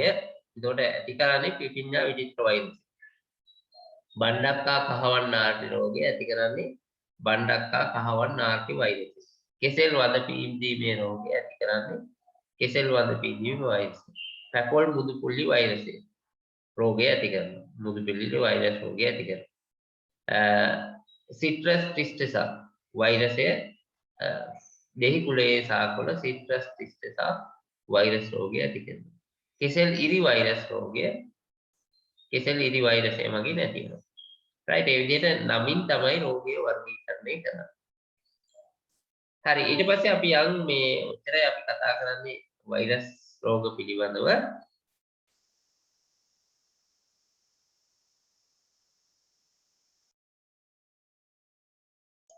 හරි ඊළඟට අපි යන් මේ දිලීර රෝග වලට. හරි එතකොට දිලීර කියන වර්ගයේ ඔයගොල්ලන්ට පොඩ්ඩක් මතක ඇති මං හිතන්නේ නේද? ඕ ලෙවල් වලටත් අපි කරනවා දිලීර කියලා කියන්නේ ශූන්‍යස්තික කිසි විටක ප්‍රභා සංශ්ලේෂණය සිදු නොකරන ඒ කියන්නේ හර්තලව දක්නට නොකරන මොකද විෂමපෝෂී ජීවී කාණ්ඩය නේද? එතකොට මේගොල්ල සරලයි ගොඩක් සමහර අය සූත්‍රිකාකාරයි සමහර අය සරල ඒ කියන්නේ ඒක සෛනික වර්ගයක් දකින්න අපිට ගොඩක් අය සූත්‍රිකාකාරයි නේද? වර්ග කීපයකට අපි මේ දිලීර වර්ගීකරණයක් කරනවා. වර්ග 4කට වර්ගීකරණය කරනවා. ඇත්තටම ඒ අතරේ සමහර කාණ්ඩ ඉන්නවා මේ ඒගොල්ලෝ ඇවිල්ලා පරපෝෂිත කාණ්ඩ ඉන්නවා. එතකොට සමහර අය වෛකල්පික පරපෝෂිතයි. සමහර අය පූර්ණ පරපෝෂිතයි. එතකොට මේ පූර්ණ පරපෝෂිත වර්ග ගොඩක් වෙලාවට රෝග ඇති කිරීම සඳහා හේතු වෙනවා. වෛකල්පික පරපෝෂිත ආකාරات සමහර අවස්ථාවල පරපෝෂිත වෙනවා. එහෙම නැති අවස්ථාවල ඒගොල්ලන්ට උපජීවී වෙන්නත් පුළුවන්. ඒ කියන්නේ මල සාක් කොටස් මත යැපෙන්නත් පුළුවන්. හරි? රයිට්. එතකොට මේ පරපෝෂී කාණ්ඩ තමයි අපිට ගැටලුවක් වෙන්නේ ගොඩක් වෙලාවට සාක වලට රෝග ඇති කිරීම සඳහා හේතු වෙන්නේ. හරි? ඒවල සමහර අය ඉන්නවා ඔය උපජීවී වර්ග. එතකොට ඒගොල්ලෝ සාමාන්‍යයෙන් ඔය මල කාබනික ද්‍රව්‍ය මත යැපෙන වර්ග. එතකොට ඒගොල්ලෝ රෝගකාරක විදිහට ක්‍රියා කරන්නේ නැහැ. right වෛකල්පික පරපෝෂිත සහ පරපෝෂිත වර්ග තමයි රෝග කාරකයන් විදිහට ක්‍රියා කරන්නේ. හරි එතකොට අපිට සාමාන්‍යයෙන් දිලීර මේ සාකනයේ දිලීර වර්ග මේ වගේ තමයි තියෙන්නේ. හරි ඒගොල්ලේ විශේෂත්වයක් තමයි දිලීර වල බීජාණු නිෂ්පාදනය කරනවා. right එතකොට බීජාණු නිෂ්පාදනය කරන බීජාණු මොකද වෙන්නේ? විසිරලා යනවා සුළඟ ඔස්සේ. එතකොට ඒ සුළඟ ඔස්සේ ව්‍යාප්ත විය හැකි රෝග වර්ගයක් තමයි දිලීර කියලා කියන්නේ. හරි. හරි. එතකොට දිලීර රෝග ලක්ෂණ අපි පොඩ්ඩක් බලමු. ප්‍රාදේශීය පුල්ලි. එතකොට තනින් තන පුල්ලි ඇති වෙන්න පුළුවන්. එතකොට දැන් මේවා අපිට පුල්ලි විදිහට දකින්න හම්බෙන්නේ මෙහෙම. පත්‍රයක් ගත්තම දැන් පත්‍රයක අපි තනින් තන ඔය වගේ මැරුණු පුල්ලි දැක් ගන්න පුළුවන්. හරි එතකොට මේ පුල්ලි සාමාන්‍ය ටිකක් විශාලයි. පත්‍ර පුල්ලි. හරි. ඒ කියන්නේ මේ දැන් අපි දැක්කා මේ වෛරස් වලදී නම් තනින් තන පොඩි පුල්ලි ඇති වෙන්නේ. නමුත් මෙතනදී ටිකක් විශාල පුල්ලි ඇති වෙනවා. හරි. ඊළඟ පිළිකා ඇතිවීමත් විශේෂ ලක්ෂණයක් පිළිකා කියලා කියන්නේ අස්වාභාවික ලෙස විශාල වීම. අපිට දකින්න හම්බ වෙනවා. මෙන්න මේ වගේ සාකයක විශාල කොටසක් අපිට අස්වාභාවික වර්ධනයක් ලෙස දකින්න හම්බ වෙනවා. එතකොට ඒ වගේ එකක් අපි පිළිකා කියලා තමයි හඳුන්වන්නේ. හරි? ඊළාට තව එකක් තමයි කුණු වීම ඇති වෙන්න පුළුවන්. එතකොට මේ වගේ මේ අර දිලීර ජාලා වර්ධනය වීමත් සමග මේ වගේ දිලීර ජාලා වර්ධනයත් සමගම කුණු වීමක් තමයි අපිට දකින්න හම්බෙන්නේ. හරි? ඒත් මේ වගේ ඔය අඹවල ඊට පස්සේ peerවල වගේ වර්ගවල අපිට පැපොල් වල මේ කුණු වීම කියන தත්ත්වය අපිට දැක් ගන්න පුළුවන්. හරි? ඇන්ට්‍රැක්ස් කුණු වීම අපිට උදාහරණයක් විදිහට ගන්න පුළුවන්. ඔය අඹ පැපොල් අලි peer වගේ ඒවා මේක දැක් ගන්න පුළුවන්. නාය මේවා නැට්ට ගාව කුණු වෙන්නේ. ඒකට තමයි අපි ඇන්ට්‍රැක්ස් කියලා කියන්නේ. හරි ඊට පස්සේ තව ලක්ෂණයක් තමයි අංගවාරය. පැත්තක් මැරෙන.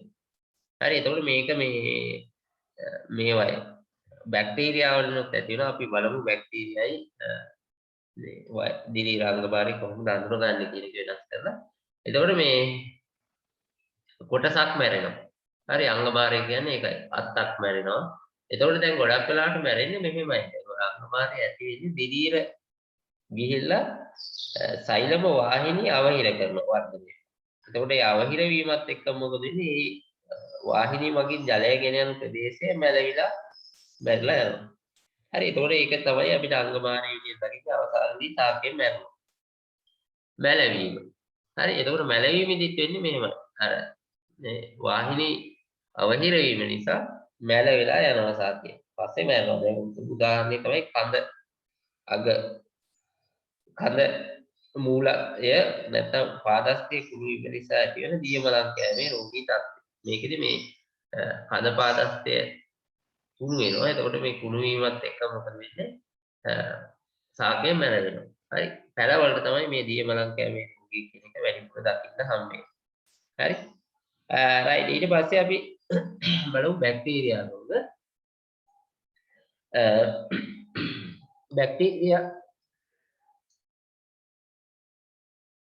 බැක්ටීරියා කියලා අපි සාමාන්‍යයෙන් කියන්නේ ඊටාම කුඩා දැන් දිලීර වලට සාපේක්ෂව ඊටාම කුඩා ප්‍රාග්නියස්ටික සෛලීය ව්‍යුහයක් දරන ඒ කියන්නේ ඩියස්ටිය වගේ සෛලීය ඉන්ද්‍රිකා පටලවලින් වට වෙච්ච සෛලීය ඉන්ද්‍රිකා දකින්න හම්බෙන්නේ නැති සරල සෛල වර්ගයකට තමයි ඒක සෛලිකයි අනිවාර්යෙන් සෛල වර්ගයකට තමයි අපි බැක්ටීරියා කියලා කියන්නේ. හරි? රයිට්. එතකොට බැක්ටීරියා වලත් අපිට විවිධ පෝෂණ ක්‍රම දැක් ගන්න පුළුවන්. දිලීර වල වගේ. හරි. ඉතින් ඒ වුණාට දිලීර වලට වඩා මේ බැක්ටීරියා වල අපිට ස්වයංපෝෂී වර්ගයක් දැක් ගන්න පුළුවන්. හැබැයි මේ ස්වයංපෝෂී වර්ග වලින් ගැටලුවක් ඇති වෙන්නේ නැහැ ශාක වලට. නමුත් විෂමපෝෂී විශේෂයෙන්ම රෝග ඇති කිරීම සඳහා දායක වන පරපෝෂිත දිලීර වර්ග ගණනාවක් අපිට දකින්න. මේ ගණ වලින් තමයි ගොඩක් වෙලාවට මේ ශාක රෝග ඇති කරන විශේෂයෙන්ම සියුඩෝමොනාස් කියන වර්ගයේ සැන්තොමොනාස් කියන ගණ දෙක ප්‍රධාන වශයෙන් රෝගකාරකයේ විදිහට ක්‍රියා කරනවා. සියුඩෝමොනාස් සැන්තොමොනාස් කියන වර්ග දෙක. හරි? ගොඩක් වෙලාවට මේ බැක්ටීරියා රෝග නිසා ඇතිවන රෝග ලක්ෂණ දෙකක් තමයි දුර්ගන්ධය සහිත කුණු වීම. හරි? දුර්ගන්ධයක් හැමීම සහ කුණු වීම කියන රෝගී තත්ත්වයන් දෙක ගොඩක් වෙලාවට බැක්ටීරියා රෝග වල අපිට දැක් ගන්න පුළුවන්. අමතරව මෙන්න මේ රෝග ලක්ෂණ අපිට දැක් ගන්න පුළුවන්. මෘදු පිණිවීම. හරි? හොඳම උදාහරණය තමයි කුණු කැරට් වල ඇති වෙන කුණු වීම. එතකොට ඇවේනියා කැරටවරා කියන රෝගකාරකය බැක්ටීරියාව මගින් තමයි ඒ කුණු වීම ඇති කරන්නේ කැරට් වල. ඊට අමතරව වෙනත් අල වර්ග රාබු වගේ අල වර්ග වල ඇති වෙනවා මේ කුණු වීම. හරි? රයිට්. ඊට පස්සේ අනිත් එක තමයි පත්ත ඇති. හරි? එතකොට මේ කොළ පුල්ලි වල තියෙන විශේෂත්වය තමයි පත්ත පුල්ලි වල තියෙන විශේෂත්වය තමයි මේවා වෛරස් වල දිලීර වල වගේ නෙමෙයි. හරි? මේවායේ නිතරම මේ පුල්ලි පත්‍ර කොළ පුල්ලි වල මේ දැක් ගන්න පුළුවන් තෙත මේවා එකක්. තෙත පුල්ලියක් දැක් ගන්න පුළුවන් පත්ත පුල්ලිය වටේට. හරි? ඒක තමයි මේවායේ විශේෂත්වය තියෙන්නේ. පැහැදිලි නේද? තෙත් වෘත්තාකාර පුල්ලියක්. ගොඩක් වෙලාවට මේක ටික දවසක් යනකොට මේ මැද කඩාගෙන යනවා. කඩලාගෙන ගිහිල්ලා ඔය වගේ තෙත් මේ වෘත්තයක් සහිත ස්ථාන බවට පත් වෙනවා. හරි ඒකත් විශේෂයි. මේක කඩාගෙන යනවා මේ මැද කෑල්ල කරවගෙන වැටෙනවා. ඒකත් විශේෂයි. හරි? පත්‍ර පුල්ලිය වල බැක්ටීරියා වල ඊළඟ මැලවීම. මම කිව්වේ අර වෛරස් මේ දිලීර රෝග වල වගේම මේකේ මැලවීම කියන ලක්ෂණය ඇති වෙනවා අවසානයේදී මැරලා යනවා. හරි? මේ තියෙන්නේ තක්කාලි වල මේ සොල්නේසියෙක් වල විශේෂයෙන්ම තක්කාලි මිරිස් බටු ශාකවල මේ මැලවීම කියන එක සෑම විටම වගේ දකින්න හම්බ වෙනවා මේ බැක්ටීරියා නිසා ඇති වෙන. හරි? එතකොට මේ ඉඟුරු වල ඇති වෙච්ච මැලවීම ගැට ඇති වෙන්න පුළුවන්. එතකොට දැන් මේ ගැට ටිකක් විශේෂයි. හරි? එතකොට මේවා ඇවිල්ලා මේ නිකන් අර අපි බෝරෝන් ඌනතාවේදී දැක්කේ ගැට ඇති වෙන අන්නේ වගේ පොඩි ගැට. ඒක ලොකු ඒවා නෙමෙයි. සාමාන්‍ය කුඩා ප්‍රමාණයේ ගැට තමයි අපිට දැක් ගන්න හම්බෙන්නේ. හරි? එතකොට සාමාන්‍යයෙන් මේ සෙන්ටිමීටර් කීපයක විස්කම්භයක් ඇති ගැට දක්වා ක්‍රමයෙන් වර්ධනය වෙන්න පුළුවන්. නමුත් විශාල ගැට බවට පත් වෙන්නේ නැහැ. ඊළඟට මේ ඔය ඇග්‍රෝබැක්ටීරියම් කියුමපේෂන්ස් කියන වර්ගයේ නිතරම ශාක වලට ගැට ඇති කිරීමට හේතු වන බැක්ටීරියා වර්ගයක්. හරි ඊට පස්සේ මේ පත්‍ර පුල්ලි ගත්තම මේ තෙත් පුල්ලි ඇති වෙනවා කියලා අපි කිව්වා මේ වගේ මේ රූප ඔගෙන් පෙන්වන්නේ ඒ වගේ ඇති වෙන තෙත් පුල්ලි. එතකොට මේකේ පෙන්වනවා ඒ වගේ පුල්ලි ඇති වෙන්න පුළුවන්. එතකොට දැන් අපි විශේෂයෙන්ම බැක්ටීරියා සහ දිලීර රෝගයක් කියලා හරියටම හඳුනා ගන්න විශේෂයෙන්ම අංගමාරය මැලවීම වගේ තත්ත්වවලදී අපි දිලීරද බැක්ටීරියාද කියලා හරියටම හඳුනා ගන්න වීදුරු හොඳ පිරිසිදු පැහැදිලි ජල භාජනයක් සහිත වීදුරු කෝප්පයක් අරගෙන වීදුරු භාජනයක් අරගෙන විදිහට තියෙන ඒකට මේ කඳ අදාළ රෝගය ඇති වෙච්ච සාකේ කඳ ඇති වෙච්ච ස්ථානයට ආසන්න කඳ කපලා වීදුරු බඳුනේ දාලා තියෙනවා. දාලා තියපුවම නිකන් මේ ඌෂ්‍ය කියන්නේ ජූස් ඒ කියන්නේ නිකන් ශ්‍රාවයක් වගේ වැස්සෙනවා. අපි මේකේ ඔයගලන්ට හොඳට තේරෙනවා මේ ශ්‍රාවයක් වගේ වැස්සෙනවා වගේ අපිට පේනවා නම් ඒ කියන්නේ අනිවාර්යයෙන් මේ බැක්ටීරියා රෝගය. හරි මෙහෙම වැස්සෙනවා අපිට පේන්නේ. එතකොට වැස්සෙනවා වගේ පේනවා නම් ඒක අනිවාර්යෙන් බැක්ටීරියා රෝගය. හරි එහෙම වැස්සෙන්නේ නැත්නම් ඒ කියන්නේ ඒක දිලීර රෝගයක් කියන්නේ. හරි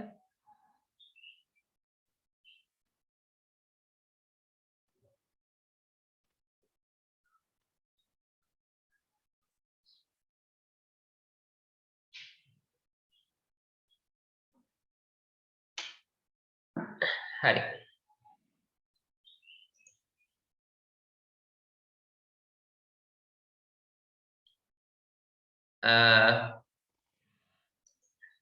මෙහෙමයි දැන් කොළ ඒ ප්‍රශ්නේ හොඳයි අතරම මෙහෙමයි කොළ පුල්ලි පත්‍ර පුල්ලි කියන එකයි කොළ පුල්ලි කියන්නේ දෙක එකක්.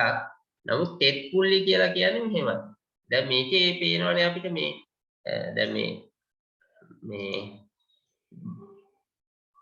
බැක්ටීරියා වල ඇති වෙන පුල්ලි වල තියෙන විශේෂත්වය තමයි මේ අයින මැරෙනවා. මේ අයින මැරෙනවා. මැරුණම මේ මැද පොලේ එක්ක වැටෙනවා මේ කැලේ ගැලවිලා වැටෙනවා. එහෙම නැත්නම් සම්පූර්ණ මේ වටේම ටික මැරලා යනවා.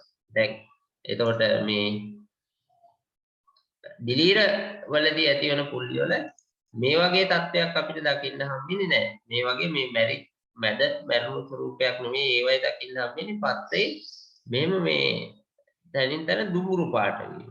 මැරෙනවා තමයි නමුත් ඒකෙදි මේ අර වියලි මැරීමක් අපිට දකින්න හම්බෙන්නේ. මේ වගේ තෙත් මැරීමක් දකින්න හම්බෙන්නේ නැහැ. ඒක තමයි මේ බැක්ටීරියා සහ දිලීර අතර තියෙන වෙනස. බැක්ටීරියා වලදී තෙත් මැරීමක් පුල්ලිය ඇති වෙන්නේ. එතකොට දිලීර වලදී වියලි මැරීමක් හෝ කහ පාට වීමක් ඇති වෙනවා. ඒක තමයි විශේෂත්වය. හරි අපි ඊළඟට යන් මේ නෙමටෝඩාවන් නිසා ඇතිවන රෝග ලක්ෂණ වලට. එතකොට නෙමටෝඩාවන් කියලා කියන්නේ අපි කියනවා රවුම් පඩුව කියලා කියනකට මේගොල්ල නෙමටෝඩා කියන වංශයට තමයි අයිති වෙන්නේ. එතකොට මේගොල්ලේ විශේෂත්වය තමයි අර කඳ නැත්නම් මේගොල්ලේ මේ රවුම් හැඩයක් ගන්නවා බඳ. ඒ කියන්නේ ශරීරයේ රවුම් හැඩති. එතකොට මේගොල්ලෝ ටිකක් හාඩි. ඒ කියන්නේ ටිකක් මේ හානිදායක බව වැඩි ජීවි කාණ්ඩ. එතකොට මේ වටපරවන විශේෂ ගණනාවක් ඉන්නවා. විශේෂ සමහර අය ඉන්නවා පසේ ජීවත් වෙනවා මේ කාබනික ද්‍රව්‍ය වගේ දේවල් මත යැපෙමින්. ඒගොල්ලයන් ගැටලුවක් නෑ අපිට. නමුත් සමහර වර්ගයේ ඉන්නවා කාලෙකදී. ඒ කියන්නේ වෛකල්පික පරපෝෂිත වන සහ සමහර වර්ගයේ ඉන්නවා මේ පරපෝෂිත ආකාර. පූර්ණ පරපෝෂිත ආකාර. මෙන්න මේගොල්ලෝ හරි භයානකයි. ගොඩක් වෙලාවට සාකවල වලට රෝග ඇති කිරීම සඳහා හේතු වෙන්නේ මෙන්න මේ වෛකල්පික සහ පූර්ණ පරපෝෂිත නෙමටෝඩා වර්ග නැත්නම් වටපණු වර්ග. රවුම් පණුව කියලාත් මේගොල්ලන්ට කියනවා. සාමාන්‍යයෙන් වටපණුව පසේ තමයි වාසය කරන්නේ. ඒගොල්ලයි කෝෂ්ඨාවදි ගොඩක් වෙලාවට ගත කරන්නේ පසේ. කෝෂ්ඨාවදි ගත කරමින් මේ සමහර වර්ගයේ ඉන්නවා අවුරුදු 2ක් විතර පවා නොනැසී කෝෂ්ඨාවදිය ගත කරමින් පසේ ගත කිරීමේ හැකියාව තියෙනවා. හරි. එතකොට දැන් මේගොල්ලෝ ඊළඟට තියෙන විශේෂත්වය තමයි ගොඩක් වෙලාවට මුල් සිදුරු කරලා මුල් වලට ඇතුල් වෙලා මුල් වල කොටස් කාලා දානවා. සමහර අය මුල් වලට ඇතුල් වෙලා මුල් ඇතුලේ පෝස්ට් හදලා ජීවත් වෙනවා. හරි? එතකොට මේ හින්දා තමයි රෝගී තත්ත්ව ඇති වෙන්නේ. විශේෂයෙන්ම රෝග ලක්ෂණ විදිහට අර මුල් වලින් නියමිත ආකාරයට පෝෂණය නොලැබිලා ගියාම සාක මැලවීම, කහවන් වීම, පත්‍ර කහවන. එතකොට අපි උණතා රෝගයක් වගේ තමයි දකින්නේ. පසු මැරීම. අග ඉඳලා මැරෙන්න පටන් ගන්නවා සාක. හරි? ඊළාට මුල් වල ගැට ඇතිවීම. හරි? එතකොට මුල් වල කුඩා ඉදිමුණු කොටස් ඇතිවීම දැක් ගන්න පුළුවන්. මුල් කුණු වීම කියන තත්ත්වයන් දැක් ගන්න. එතකොට මුල් වල ගැට ගත්තම මේ ගැටවල විශේෂතාවයක්. ඒ කියන්නේ දැන් මූල කෙට්ටේ ඇති වෙන ආකාරයට නෙමෙයි මූලේම ගැට ඇතිවීම දකින්න හම්බෙන්නේ. හරි. එතකොට මූල ගැටටි ආකාරයට නෙමෙයි ඇති වෙන්නේ. දැන් මූල ගැටටි අපි ගත්තම දැන් මුලෙට හානියක් නොවන ආකාරයට මෙන්න මෙහෙම පිටට ඇති වෙන්නේ මූල ගැටටි කියනවා. අර රනිල රයිසෝබියම් ඇති වෙන්නේ ඔය වගේ. නමුත් දැන් මේ වටපණු හානියකදී ගොඩක් වෙලාවට මුල තමයි ඉදිරින්නේ. ඒක මුල ඉදිරිලා තියෙන්නේ. හරි. එතකොට ඒකෙන් අපිට හඳුන ගන්න පුළුවන් මේ වර්ග දෙකේ වෙනස. හරි. right.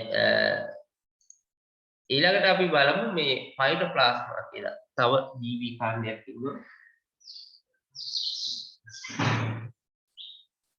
එතකොට මේ ෆයිටෝප්ලාස්මාවන් කියලා කියන්නේ මේ අපි සාමාන්‍යයෙන් කියන්නේ මේගොල්ලෝගේ විශේෂ ලක්ෂණ සහිත ජීවි කාණ්ඩයක්. ඊටාම සියුම් ජීවි කාණ්ඩයක්. නැනෝමීටර් 450 සිදුරු සහිත බැක්ටීරියා පෙරණ වලින් පව පෙරලා යනවා. හරි මේගොල්ලෝ සූනියස්ටිකයි. එතකොට නියස්ටික ද්‍රව්‍ය විදිහට RNA හෝ DNA තියෙන්නත් පුළුවන්. හරි විශේෂත්වයක් ඒකයි. එතකොට මේගොල්ලෝ විනාශ කරන්න අමාරුයි. සාමාන්‍ය බැක්ටීරියා නාශක, දිලීර නාශක වගේ දේවල් වලින් විනාශ වෙන්නේ නැහැ. හරි වෛරස් වලට සමාන ක්‍රියාකාරීත්වයක් තමයි මේ ෆයිටෝප්ලාස්මා කියන වර්ගය දක්වන්නේ.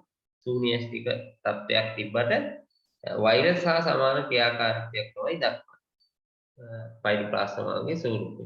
එතකොට දැන් මේ ෆයිටෝප්ලාස්මාවන් නිසා ඇති වෙන රෝග ලක්ෂණ රෝග කීපයකට අපිට දැක් ගන්න පුළුවන්. විශේෂයෙන්ම විචස් වූ කියලා රෝගයක් තියෙනවා. එතකොට මේ ඒ රෝග සාමාන්‍යයෙන් මේ සාක විනාශ කිරීමෙන් තොරව පාලනය කරන්න තමයි.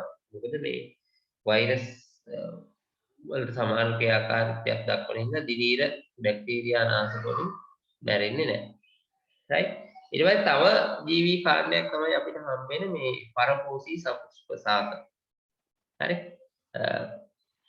මේ එතකොට මේකත් ඇවිල්ලා වල්පලෑටියක් විදිහට තමයි අපි හඳුන්වන්නේ. එතකොට මේවායි වර්ග දෙකක් තියෙනවා. එකක් තමයි පූර්ණ පරපෝෂී සාක. අග මුල නැතිව උදාහරණයක්. එතකොට දැන් මේ ඊට අමතරව මේ තියෙන අග මුල නැතිව ඔයගොල්ලෝ දැකලා ඇති සමහරට ගස් උඩ ඔය විශේෂයෙන් මේ විවිධ ඔය පළල් පත්ත සහිත වල්පලෑටි වර්ග මත ගොඩක් වෙලාවට අපිට දකින්න අපේ ඊටම අමතරව ඔය එළවලු වර්ග වල ඇති වෙන්න පුළුවන්. හරි මේවා පාලනය කරන්න ඉච්චර අපහසු නෑ. නමුත් වර්ධනය වෙන්නේ ඉඳී පෝෂක ලබා ගැනීම නිසා ගොඩක් වෙලාවට සාකවල වර්ධනයේ දුර්වල වෙලා සාක මැරලා යන්නත් පුළුවන්. හරි එතකොට මේ තියෙන්නේ මේ අර්ධ පරපෝෂී සාක විදිහට අපි හඳුන්වන්නේ අපි මේක පිළල කියලා අපි කියනවා. සාමාන්‍ය අඹ දොඩම් නාරම් බෙලි වගේ සාකවල අපිට මේ ගස් දැක් ගන්න පුළුවන්. විශාල සාකවල විශේෂයෙන් ඔය දොඩම් කුලේ සාකවල හරි යට හැදෙන වර්ගයක් තමයි මේ පිළල කියලා කියන්නේ. සෑහෙන වෙලා ගොඩක් වෙලාවට වර්ධනය වෙනවා. හරි එතකොට ගොඩක් වෙලාවට මේක මේ වර්ගයේ මේ පිළල කියන වර්ගයේ පැතිරෙන්නේ කුරුල්ලෝ මගින්. මොකද මේවා හැදෙනවා රතු පාට ගෙඩි ඒවාගේ වටේ ජල්ලිමය ස්වරූපයක් තියෙනවා. කුරුල්ලෝ කනකොට හොටේ යනවා. හරි බීජය හොටේ යනවා. එතකොට මොකද කරන්නේ? හොට ගිහිල්ලා ගන්නවා මේ ඔය ගස් උඩ ඉඳලා ගහේ ගන්නවා. හරි ඊට අමතරව මේ තව එකක් තමයි මේ ඔහුටේ කකුලේ මේවා කරලා කකුල ගන්නවා මේ කඳේ. ඒතකොට කඳේ ඉතල මේවා වෙලා බීජ හට ගන්නවා. හරි? බීජ වලින් පැල හට ගන්නවා. ඊළඟ තව වර්ගයක් තමයි ඔය වෛරොයිඩ් කියන වර්ගය. හරි? එතකොට මේ වෛරොයිඩ් කියලා කියන්නේ මේ RNA වර්ගයක්. ශීඝ්‍ර වර්ධනයක් පෙන්නනවා මේ වෛරස් වල ක්‍රියාකාරීත්වයට සමාන ක්‍රියාකාරීත්වයක් තමයි දක්වන්නේ. ඉතා කලාතුරකින් දකින්න හම් වෙන රෝග වර්ගය. හරි. එතකොට දැන් අපි ශාක රෝග වර්ග ටික ගැන කතා කරා. වෛරස්, දිලීර, බැක්ටීරියා ඊට අමතරව රෝගකාරක විදිහට ක්‍රියා කරන්න පුළුවන් වර්ග කීපයක් ඉන්නවා. ඔය වර්ග තුන තමයි විශේෂයෙන් වෛරස්, දිලීර, බැක්ටීරියා කියන වර්ග තුන තමයි ගොඩක් වෙලාවට ශාක වලට රෝග ඇති කරන්නේ. ඊට අමතරව කලාතුරකින් නෙමටෝඩාවත් ඔය ෆයිටෝප්ලාස්මාවත් වෛරොයිඩ් වගේ දේවල් වලුත් රෝග ඇති කරන්න පුළුවන්. හරි? රයිට්. එතකොට අපි බලමු මේ ශාක රෝග වර්ග. ප්‍රධාන වශයෙන් අපි මෙතනදී සලකා බලන්නේ මේ වෛරස්, දිලීර, බැක්ටීරියා පැතිරලා යන ක්‍රම. ආකාර පහක් අපිට හඳුනා ගන්න පුළුවන්. හරි? පසෙන් බෝ වෙන්න පුළුවන්, පස හරහා, වාතය හරහා බෝ වෙන්න පුළුවන්, බීජ වලින් බෝ වෙන්න පුළුවන්, රෝග වාහකයන් මගින් බෝ වෙන්න පුළුවන්, උපකරණ මගින් බෝ වෙන්න පුළුවන්.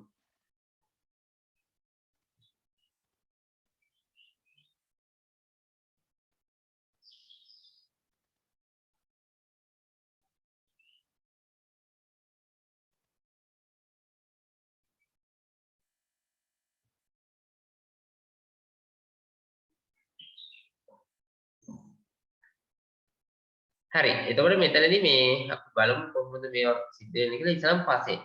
හරි?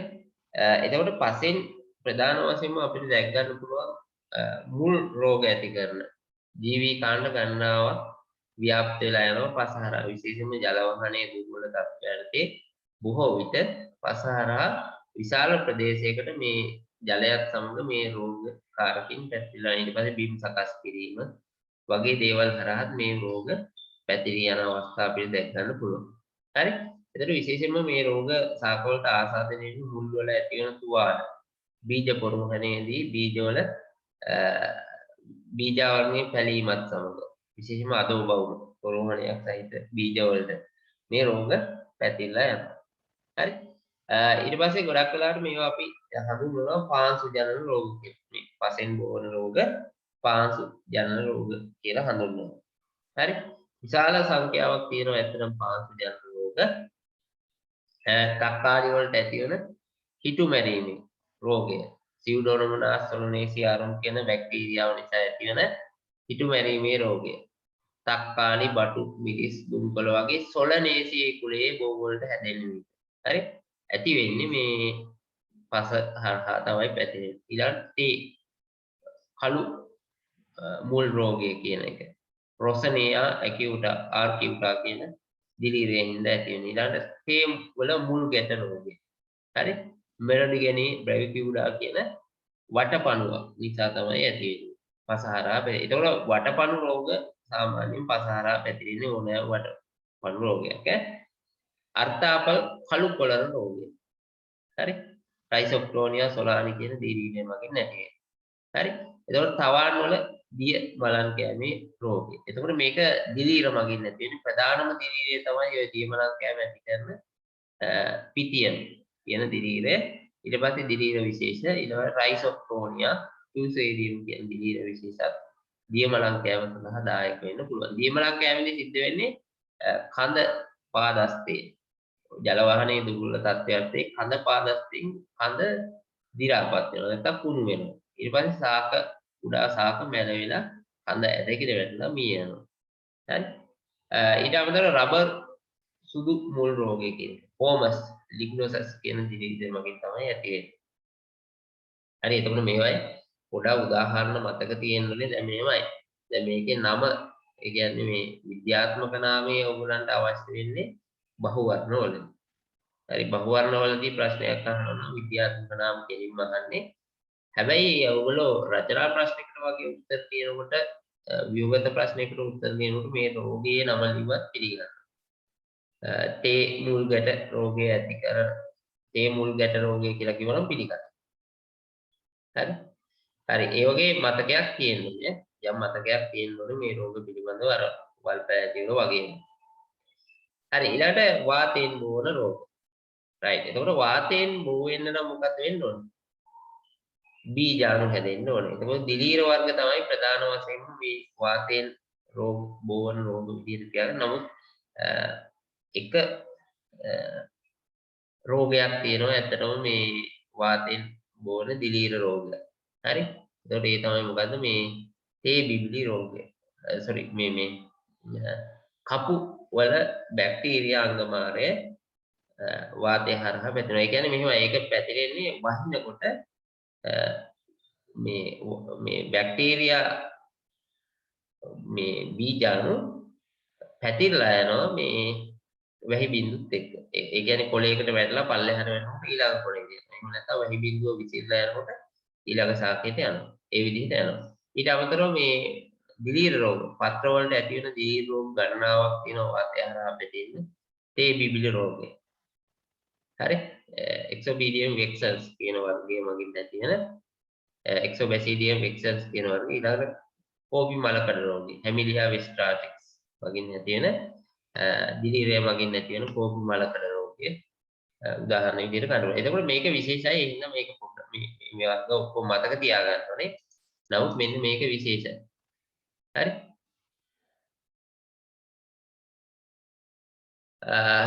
හරි මේ රෝග වල විස්තර ඕගොල්ලන්ට එතන ලොකුවට අවශ්‍ය වෙන්නේ නැහැ. ඒවා අහන්නේ නැහැ. රෝගයේ ලක්ෂණ මොනවද? එහෙම අහන්නේ නැහැ. එහෙනම් ඒවා උත්සාහ ගන්නවත් එපා. ඒ කියන්නේ මලකඩ රෝගය කියන්නේ මේ කෝපි කොලේ දුඹුරු පාට වෙනවා. දුඹුරු පාට වෙලා මැරලා යනවා. ඉතින් ඒවා එච්චර අවශ්‍ය නැහැ. මේ රෝගේ දැනගත්ත නම් ඇති. කපු වල බැක්ටීරියා අංගමාරය ඇති කරන්නේ සැන්තෝමෝනාස් මැල්වේසියාරු කියලා දැනගත්ත නම් ඇති තේ බිබිලි රෝගය ඇති කරන්නේ එක්සෝබැසිඩියම් වෙක්සන්ස් කියලා දැනගත්ත නම් ඒක දිලීරියක් කියලා දැනගත්ත නැති මේවා රෝග ලක්ෂණ ඕගොල්ලන් අහන්නේ නැහැ. හරි මොකද්ද රෝග ලක්ෂණය? කොලේ මොන වගේද එහෙම අහන්නේ නැහැ. ඒ හින්දා ඒකට බය වෙන්න එපා. right? හරි ඊළාට බීජ සහ ප්‍රජනක කොටස් ඒ කියන්නේ වර්ධක කොටස් මගින් ඒ කියන්නේ මෙහෙමයි පැල වලින් හෝ බීජ වලින් ව්‍යාප්ත වන රෝග වලට තමයි අපි සාමාන්‍යයෙන් මේ බීජ වලින් සහ වර්ධක කොටස් වලින් පැතිරී යන රෝග කියලා කියන්නේ. හරි. හරි. එතකොට දැන් විශේෂයෙන්ම මේවා ගොඩක් වෙලාවට අපි වගා කරපුවම රෝගය පැතිරලා යනවා. right? හරි. එතකොට මේ ගොඩක් දිලීර වර්ග මේ ක්‍රමයට තමයි පැතිරෙන්නේ. ඊට අමතරව වෛරස් රෝග විශාල ප්‍රමාණයක් තියෙනවා මේ විදිහට පැතිරලා යන්න පුළුවන්. හරි. එතකොට වෛරස් නිසා ඇතිවන සෝගම් වල ඇට දුඹුල් රෝගය කියන එක. ඒ කියන්නේ ඇටේ ඇතුළ දි รา පත් වෙනවා. හරි. ඊට ඒ රෝගය කියන්නේ මේ පැතිරලා යන්නේ මේ බීජ හරහාම. හරි. ඊළඟට සෝයා බෝංචි විචිත්‍ර වෛරස් රෝගය. මඤ්ඤොක්කා විචිත්‍ර වෛරස් රෝගේ බීජ මගින් නෙවෙයි මේක පැතිරෙන්නේ මොනවා මගින්? මඤ්ඤොක්කා කඳ කැබලි මගින්. කඳ කැබලිනේ අපි හිතන්නේ. ඊට පස්සේ බනානා බ්‍රැක් මොසෙයික් වෛරස් පැල මගින් පැතිරෙනවා. මේවා මොනවද මේ? බතලවල බ්‍රැක් මොසෙයික් බතලවල මේ පෙදරි පොටල් වෛරස් එක. හරි. ඒක පැතිරලා යන්නේ කඳ කැබලි මගින්. ඊළඟට පැපොල් බුදු පුල්ලි වෛරස් රෝග. හරි. බීජ මගින්. ඊළඟ අට්ටාපල් පස්චිම අංගමාර මේක දිලීර රෝගයක්. මේක පැතිරලා යන්නේ අල බීජාල මගින්. හරි. හරි ඊළඟට මේ රෝග වාහකයන් නිසා පැතිරලා යන රෝග කීපයක් තියෙනවා. මේ වෛරස් රෝග බොහොමයක් තියෙනවා මේ වාහකයන් මගින් පැතිරලා යන වෛරස් රෝගය. එතකොට විශේෂයෙන්ම ඔය මේ කූඩිත්තෝ, සුදු මැස්සෝ, පැලමැක්කෝ වගේ වර්ග ගොඩක් වෙලාවට පැලමැක්ක වර්ග ඉතාම අඩුවෙන් කූඩිත්තෝ, සුදු මැස්සෝ තමයි ගොඩක් වෙලාවට මේ වෛරස් රෝග වාහකයන් විදිහට කියන්නේ. ඒ කියන්නේ විද යුසුරා බොන ජීවි. හරි. එතකොට විශේෂයෙන්ම ඔය අපි වෛරස් රෝග විදිහට කතා කරොත් මේ විචිත්‍ර වෛරස් රෝග. දැන් අපි කතා කරපු මේ බණ්ඩක්කා වට්ටක්කා විචිත්‍ර වෛරස් රෝගෙ හිම ප්‍රධාන වශයෙන්ම යහට මෙහාට ගෙනියන්නේ මේ කූඩිත්තෝ පැලමැක්කෝ වගේ ජීවීන් වගේ. හරි. ඊට පස්සේ තව ඊට අමතරව ඔය කොරපොතු කුමින් වගේ අය දායක වෙනවා මේකට. රයිට්. ඊට අමතරව මේගොල්ල මේ වෛරස් රෝග වල තියෙන විශේෂත්වයක් තමයි ගොඩක් වෙලාවට මේ වාහකය ක්‍රියා කරනවා ද්විතීක ධාරකයන් විදිහට. ඒ කියන්නේ වාහකයන් තුන මේ වෛරසය කෙලවල රැඳිලා තියෙනවා. හරි. එතකොට සුදු මැස්ස, මිස් කොළ වීම, තක්කාලි විචිත්‍ර වෛරස් රෝග, පැලකීඩය, වී වල තුලාකාර කුරුවීම, කෙසෙල් වඳ කීදීම වෙනවා. කූඩිත්තන්, මිරිස් කොළ වීම, වැල් දොඩම් වල විචිත්‍ර වෛරස් රෝගය, මෑ විචිත්‍ර වෛරස් රෝගය. හරි. ඊට අමතරව පිටි මකුණු වගේ කොරපොත් කුමින් වගේ දාගෙන ඉන්න පුළුවන්. හරි. ඊළඟට මේ උපකරණ මගින් පැතිරලා යන රෝග. එතකොට දැන් අපි පාවිච්චි කරන කොළ කැපීම තමයි විශේෂයෙන් කෙසෙල් වල. සිගටෝකා කියලා රෝගී තත්ත්වයක් තියෙනවා, නැත්නම් පත්‍ර ඉරි රෝගය කියලා. ඒ රෝගය පැතිරලා යන ප්‍රධානම හේතුව තමයි කෙසෙල් කොළ කපන එක. දැන් අපි කෙසෙල් කොළ කපනවනේ මැරිච්ච කොළ. එතකොට ඒ භාගෙට මැරිච්ච කොළ කපලා ඊළඟ සාකේ කොළේ කපනකොට යුස මගින් ඊළඟ සාකේට යනවා. ඊට අමතරව දැව බාද්ද පිහි, සෙකටියර, කප්පාදු කතු වගේ දේවල් වලින් වෛරස් රෝග ප්‍රධාන වශයෙන්ම පැතිරලා යන්න පුළුවන්. හරි. රයිට්. එතකොට අපි ඔන්න උතනින් ඉවර කරනවා මේ සාක රෝග.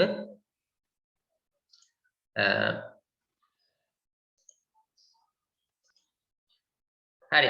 රයිට්. එතකොට දැන් අපි ඊළඟ කොටසේ විදිහට බලන්නේ කොහොමද මේ පලිබෝධකයක් අපේ භූගෝගාවට හානි නොවන ආකාරයට පාලනය කරගන්න කියලා. තමයි අපි අවබෝධ කරගන්න යන්නේ.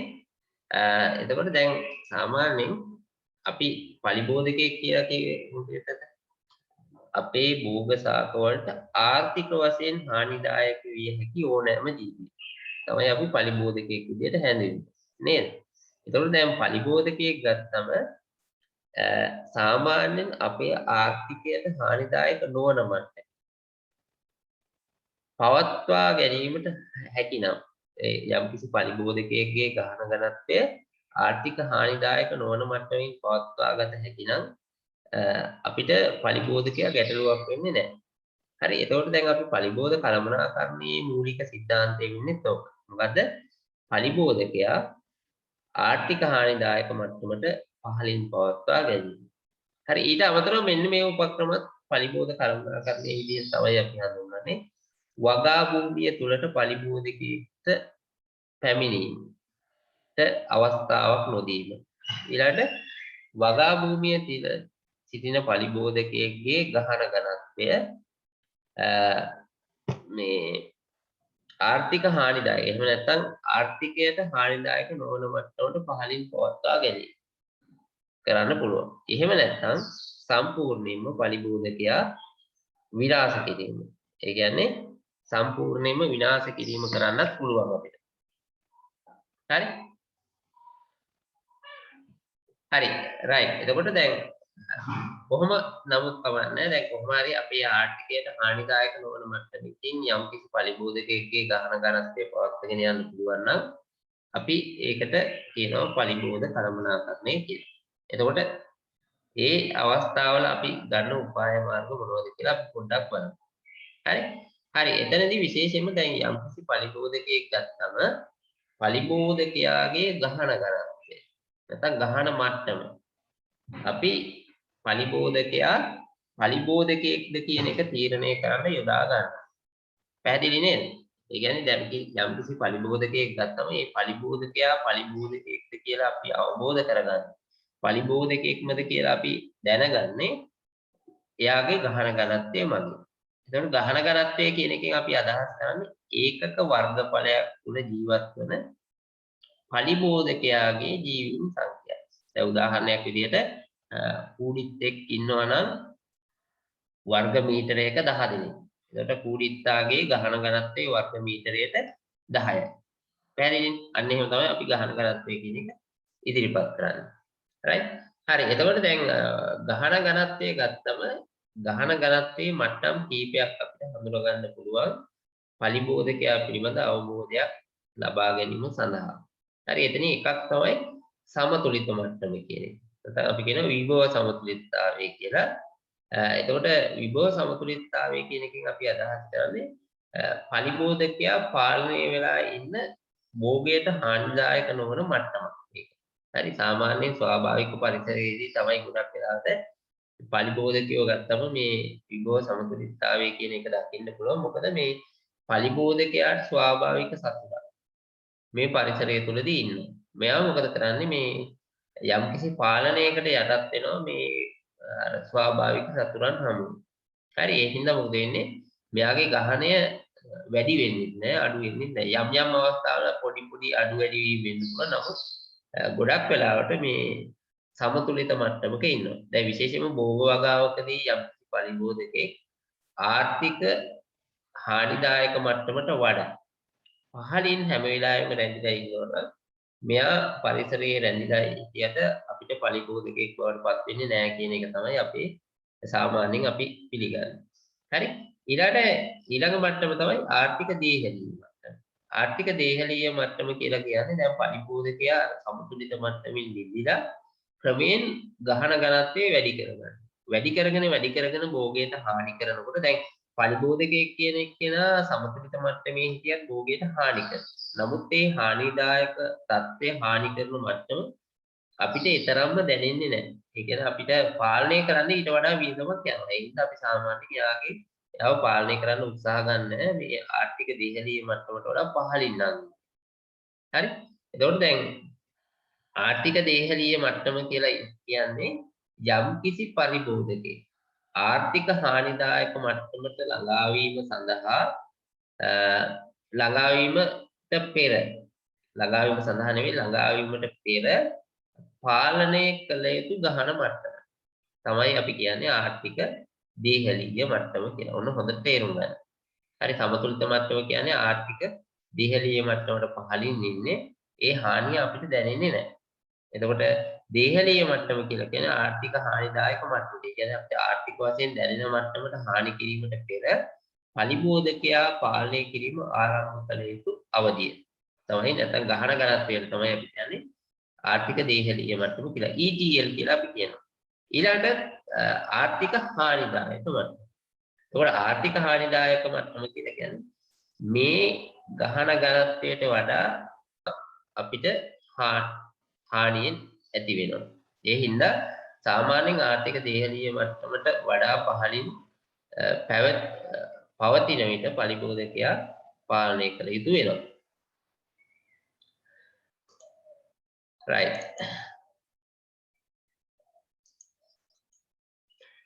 හරි ඊළඟට අනිත් මට්ටම තමයි වසංගත මට්ටම.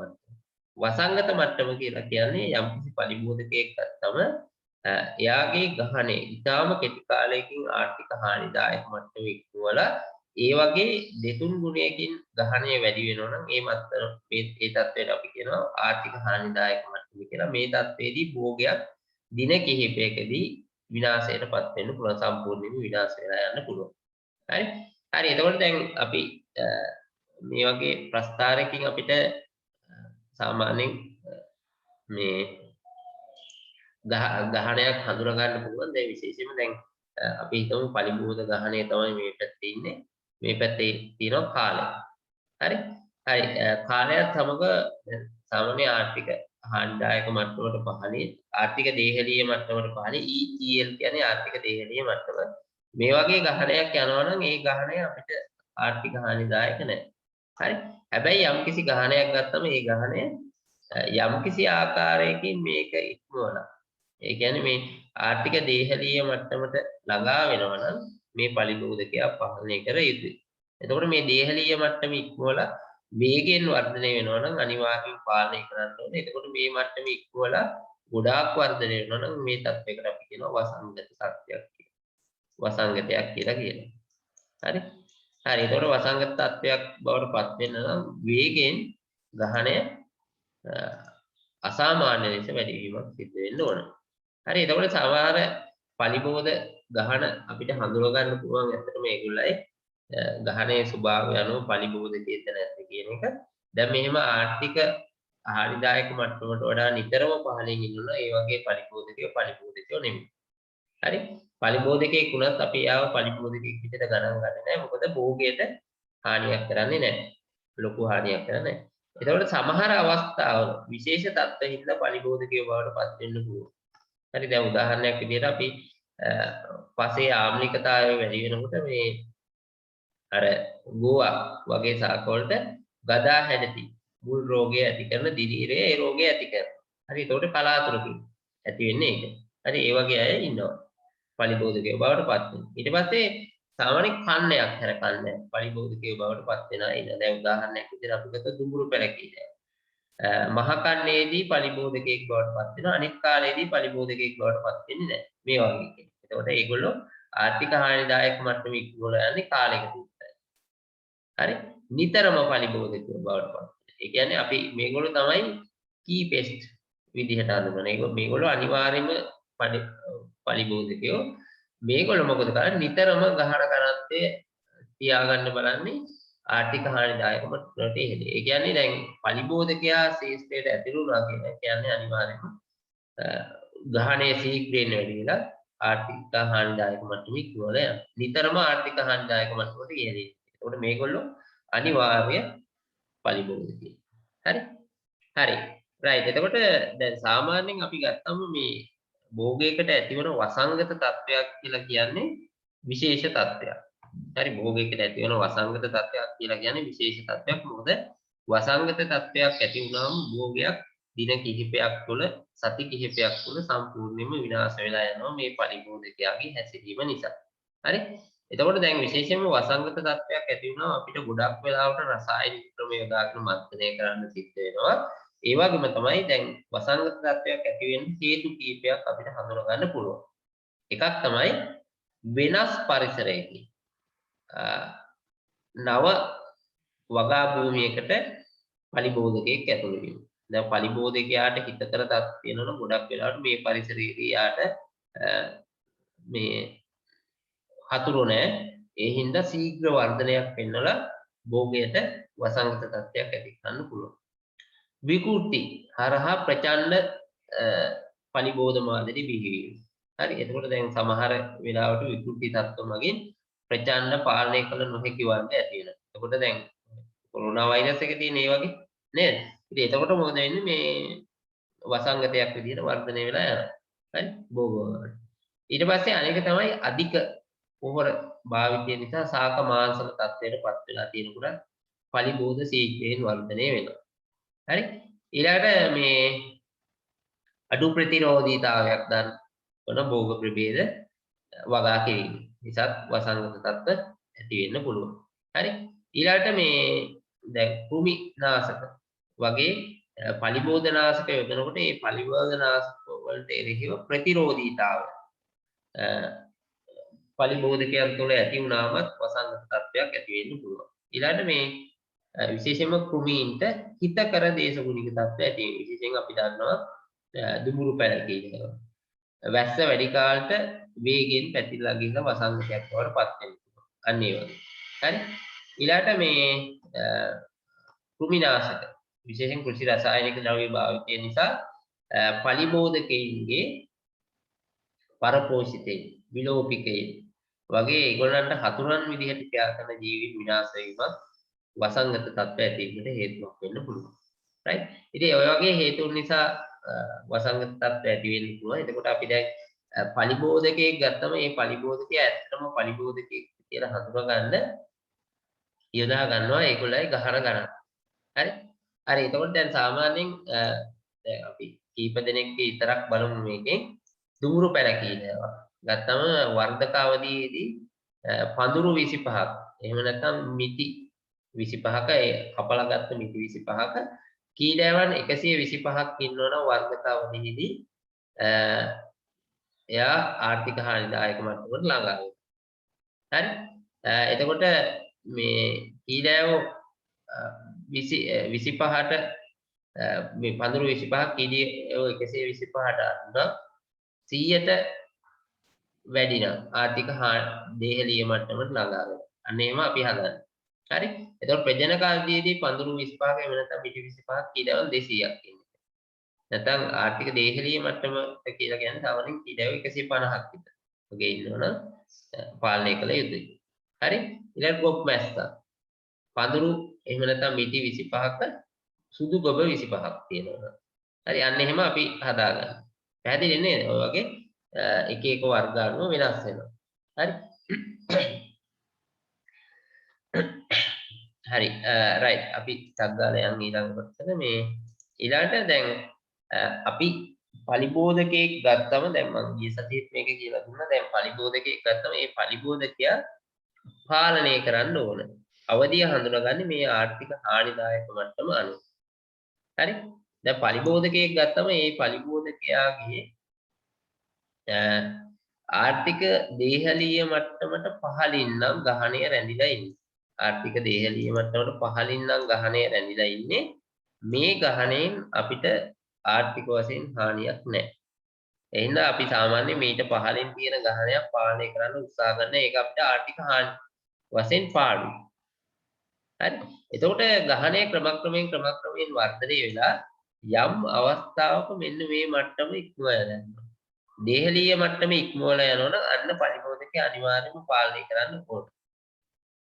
පැහැදිලිද? එතකොට දැන් මේ පරිබෝධකයා පාලනය කරලා අපි ආර්ථික හානිදායක මට්ටමේ ඉක්මවලා ගිහිල්ලා අපිට විශාල වශයෙන් පාඩු ගෙන දීම වළක්වා ගන්න පුළුවන්. එතකොට දැන් ආර්ථික හානිදායක මට්ටම අපි දන්නවනම් යම් පරිබෝධකකේ අපි නිතරම පරීක්ෂාකාරීව ඉඳලා අපි කරන්නේ ආර්ථික දේහලීය මට්ටමට ළඟා වෙන්න ආසන්න වෙනකොටම ඒ පරිබෝධකයාගේ ගහණය හරවනවා පල්ලෙහාට. යම් කිසි ක්‍රමයක් යොදාගෙන මෙහෙම පල්ලෙහාට හරවනවා. පැහැදිලිද? එතකොට මොකද වෙන්නේ අපිට ආර්ථික වශයෙන් හානිදායක වෙන්නේ නැහැ. පැහැදිලිනේ නේද? එතකොට මේ මට්ටමේ ඉක්මවලා යන්න දෙන්නේ නැහැ කිසිම අවස්ථාවක. දැන් මෙතනින් උඩට යන්න දෙන්නේ නැහැ අපි. දෙන්න තෝ පල්ලෙහායින් තියාගන්න. හරි? ඒක තමයි අපි පරිබෝධ කළමනාකරණයකදී කරන්නේ. පැහැදිලිනේ? යම් කිසි ක්‍රමයක් යොදාගෙන පරිබෝධ කළමනාකරණයකදී කරන්නේ මොකද? මෙන්න මේ ආර්ථික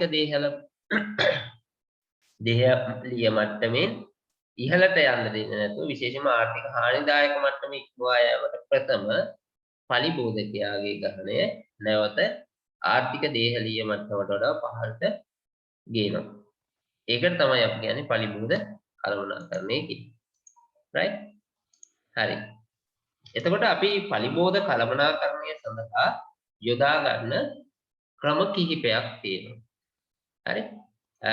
එකක් තමයි යාන්ත්‍රික එහෙම නැත්නම් භෞතික ක්‍රම. ඊළඟට ශස්ත්‍ර විද්‍යාත්මක. එහෙම නැත්නම් කෘෂිකාර්මික ක්‍රම. හරි?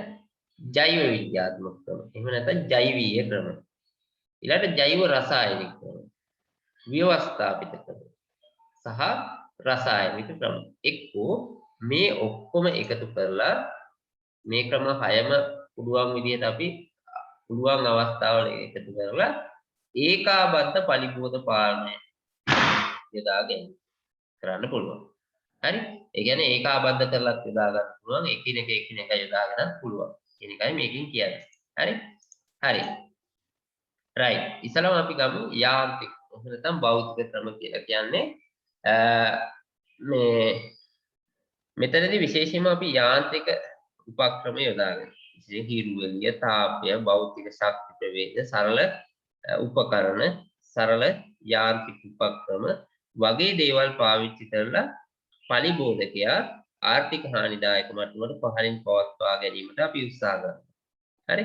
එතකොට මෙතනදී විශේෂයෙන්ම පරිබෝධකයාට යාන්ත්‍රික හානි සිදු කිරීම. කොහොමද මරා දැමීම, කෑලි කඩලා කපලා අඩපණ කිරීම. හරි? ඊට පස්සේ ශේෂ්ඨේ නිවත් ශේෂ්ඨයට ළඟා වීමට ඉඩ නොදී වගේ ක්‍රියාමාර්ග වලින් අපි පරිබෝධකයා පාලනය කරනවා. හරි?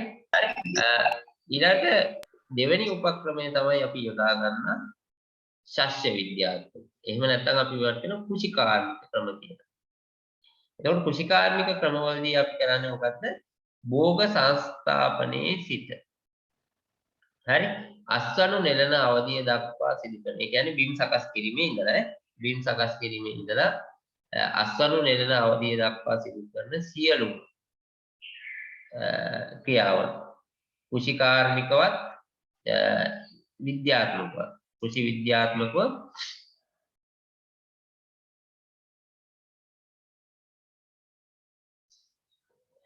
හරි අපි මේ ප්‍රවේණි විද්‍යාත්මක කියලා කියන්නේ මේ අපි මේ කෘමීන්ගේ විතරක් යොදා ගන්න ක්‍රමයක්. ඒක කෘමීන් යටතේදී අපි කතා කරමු ජෛව රසායනික ක්‍රමයන්ය.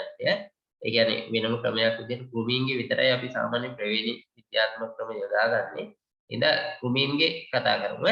පොදුවේ අපි මේ ටික තමයි යොදාගන්නේ. යාන්ත්‍රික, සස්‍ය විද්‍යාත්මක, ජෛව විද්‍යාත්මක, ජෛව රසායනික ව්‍යවස්ථාපක සහ රසායනික ක්‍රම. හරි ප්‍රවේණි විද්‍යාත්මක ක්‍රම අපි යොදා ගන්න විදිය කෘමීන්ගේ කතා කරමු. මොකද කෘමීන්ගේ විතරයි අපි ඒක යොදාගන්නේ. හරි. හරි එතකොට මේ සස්‍ය විද්‍යාත්මක ක්‍රම කියලා කියන්නේ මොනවද? මේ අපි භෝග සඳහා බිම් සකස් කිරීමේ සිට අස්වනු නිරීම දක්වා සිදු කරන ක්‍රියාවලිය විද්‍යාත්මකවත් ක්‍රමානුකූලවත් ඉටු කිරීම තුළින් පලිබෝධ පාලනය කිරීමට කියනවා සස්‍ය විද්‍යාත්මක නැත්නම් කෘෂිකාර්මික පලිබෝධ පාලන ක්‍රම කියලා. හරි. හරි එතකොට විශේෂයෙන්ම නිවැරදිව බිම් සකස් කිරීම, නිවැරදි කාලයේදී භෝග සංස්ථාපනය, පොහොර කළමනාකරණය, ජලය කළමනාකරණය, right? ඒ වගේ ක්‍රියාවන් නිවැරදිව ඉටු කිරීම තුළින් තමයි අපි රෝග පාලනයට උත්සාහ ගන්න. මේ පලිබෝධ පාලනයට උත්සාහ ගන්න. right? එතකොට තුන්වෙනි ආකාරය තමයි ජෛව විද්‍යාත්මක ක්‍රම. right? එතකොට ජෛව විද්‍යාත්මක ක්‍රම කියන එකෙන් අපි අදහස් කරන්නේ ඇත්තටම පලිබෝධකයා පාලනය කිරීම සඳහා ජීවීන් යොදා ගන්නවා. පලිබෝධකයන්ට හානිදායක විදිහට ක්‍රියා කරන පරපෝෂිතයින්, විලෝපිකයින් හෝ ව්‍යාධි ජනකයන් යොදාගෙන පලිබෝධකයාගේ ගහන මට්ටම ආර්ථික හානිදායක මට්ටමට පහළින් පවත්වා ගන්න. මේ ක්‍රමයට අපි කියනවා ජෛව පාලනය කියලා. හරි? හරි. නැත්නම් ජෛව විද්‍යාත්මක ක්‍රමය කියලා කියනවා.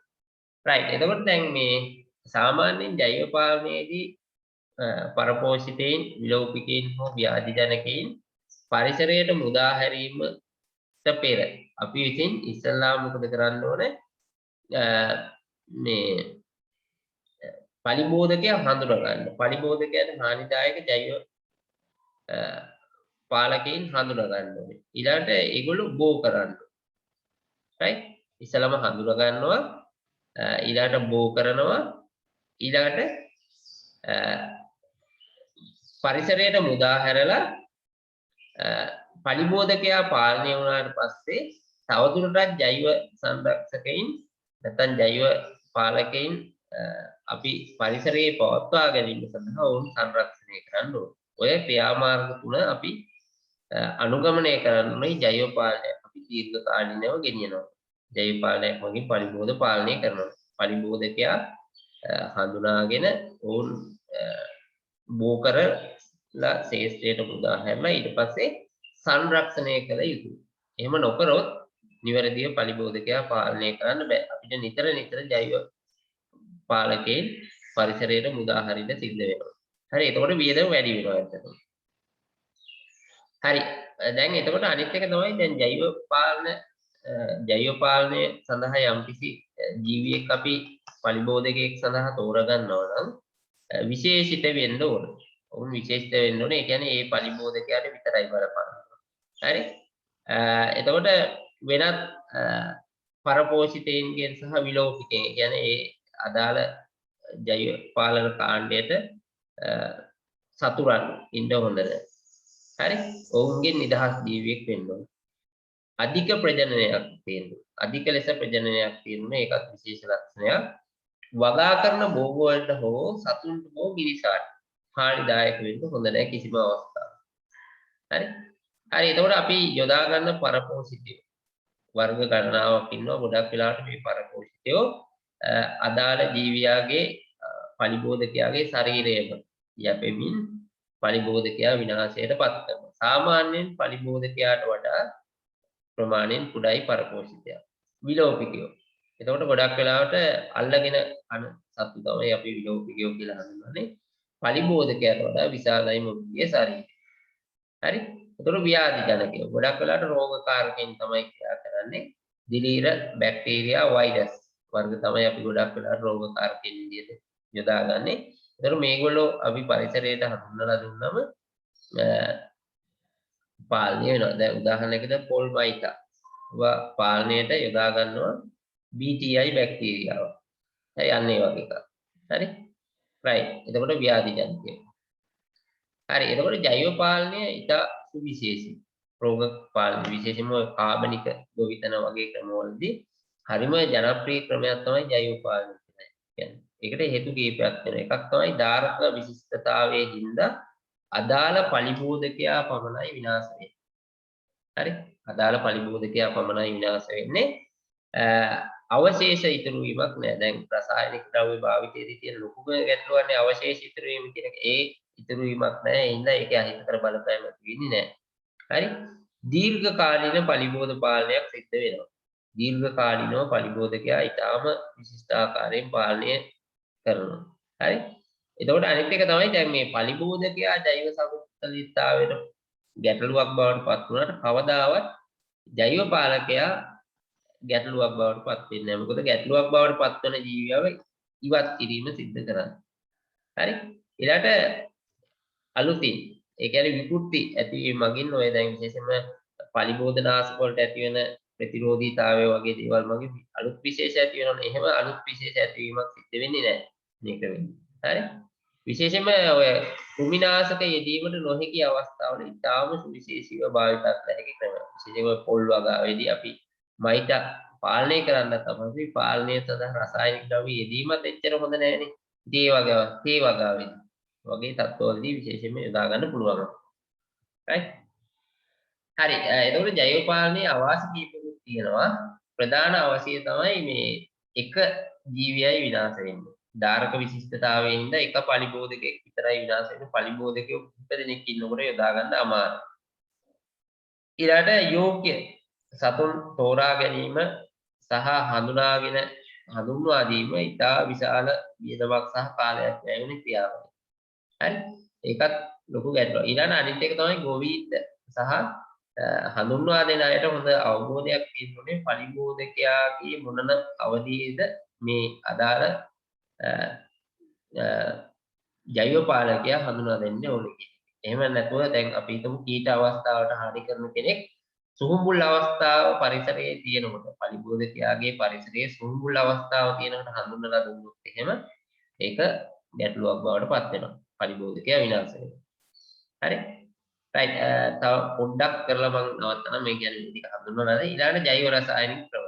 මෙතනදී විශේෂයෙන්ම ෆෙරෝමෝන කියන වර්ගය කෘමීන්ට භාවිතා කරනවා. ඔවුන් ආකර්ෂණය කිරීමෙන් පාලනය කිරීමේ ක්‍රමයක් තමයි ජෛව රසායනික ක්‍රමය කියලා කියන්නේ. හරි. හෝමෝන ඔවුන්ගේ පෙරමෝන යොදා ගන්න. හරි. රයිට්. එතකොට ඊට අමතරව දැන් ජෛව රසායනික ක්‍රමවලදී අපි හෝමෝන වර්ග යොදා ගන්න වර්ග තියෙනවා කීපයක්. ඔය හැවහැලීමේ නිෂේධක, පෙරමෝන, යෞවන හෝමෝන වගේ දේවල් යොදාගෙන ඔවුන්ගේ ජීවන චක්‍රය බිඳ වැටීමට උත්සාහ ගන්නවා. ඊට ව්‍යවස්ථාපිත. හරි. එතකොට ව්‍යවස්ථාපිත ක්‍රම කියලා කියන්නේ විශේෂයෙන්ම මේ නීති පද්ධතිය යොදාගෙන රෝග පලිබෝධ පාලනයට උත්සාහ ගැනීම. විශේෂයෙන් පලිබෝධ පැතිරීම. මෙතන විශේෂයෙන්ම රටවල් අතර සහ රට තුලම පලිබෝධ පැතිරියාම වැළැක්වීමට කරන ක්‍රියාමාර්ග. විශේෂයෙන්ම නිරෝධායන නීති යොදාගෙන රටවල් අතර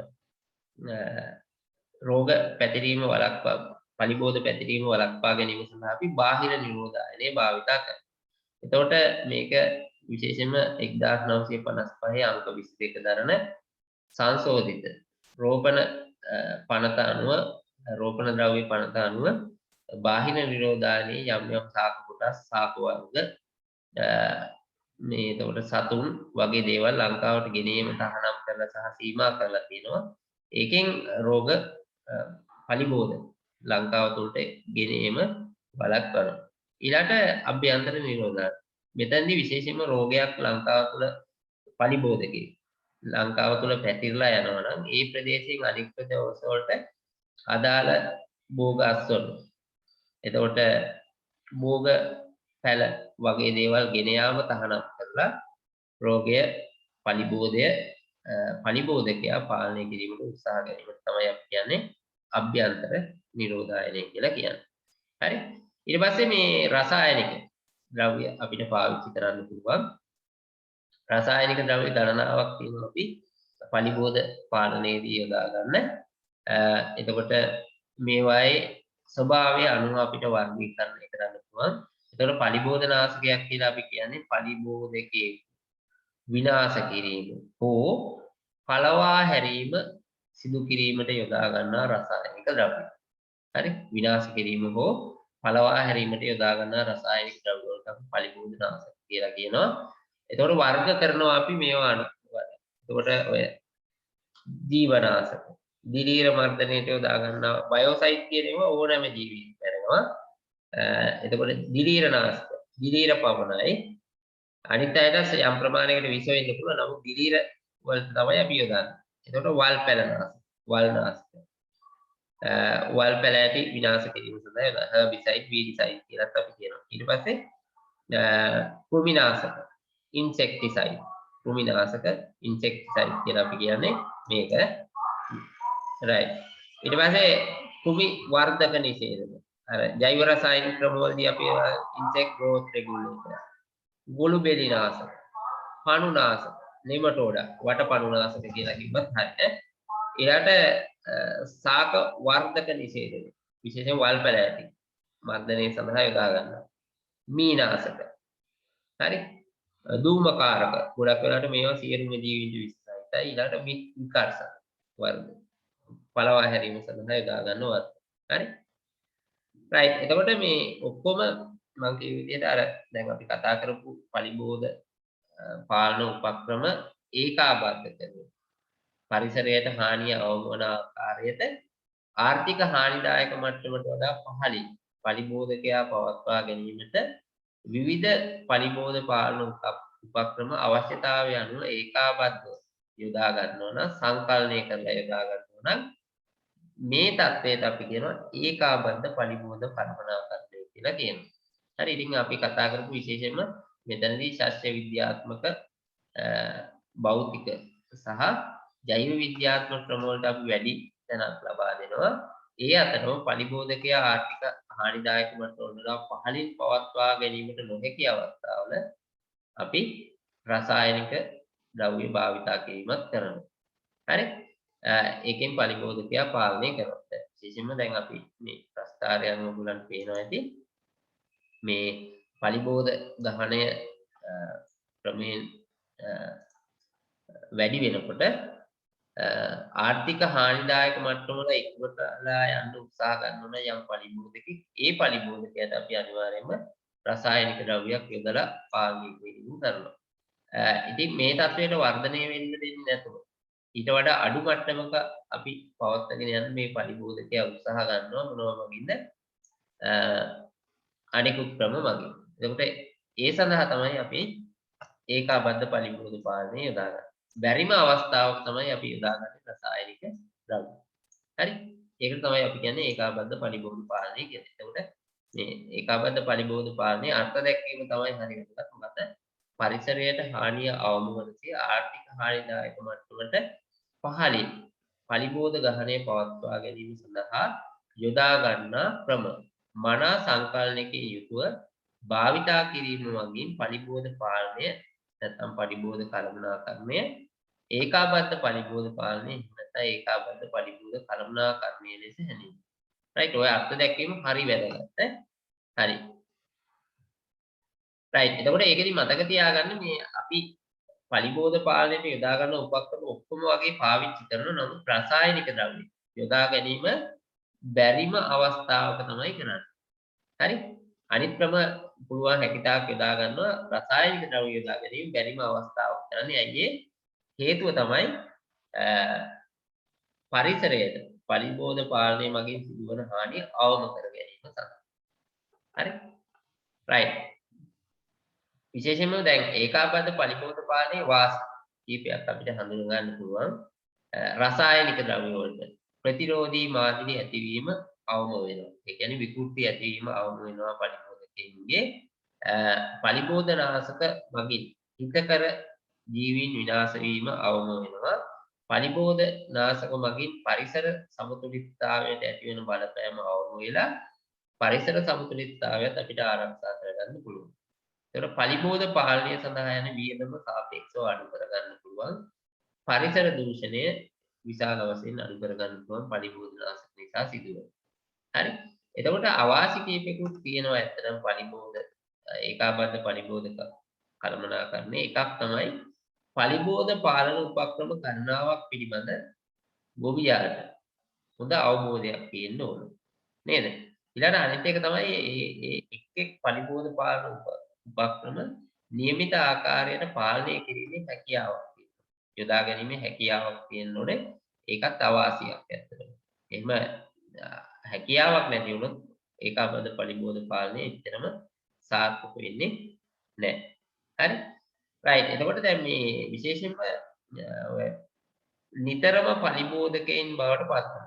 වසංගත තත්ත්වයට පත්විය හැකි පලිබෝධකයින් සඳහා මේ ඒකාබද්ධ පලිබෝධ පාලනය කියන එක එච්චරම සාර්ථක උපක්‍රමයක් නෙවෙයි. ඒකත් විශේෂ අවාසියක්. හරි? හරි. එතකොට අපි අදට උච්චරයි කතා කරන්නේ පලිබෝධ එක් පලිබෝධ කාණ්ඩය කොහොමද පාලනය කරන්න කියන එක අපි ලබන සතියේ කතා කරමු.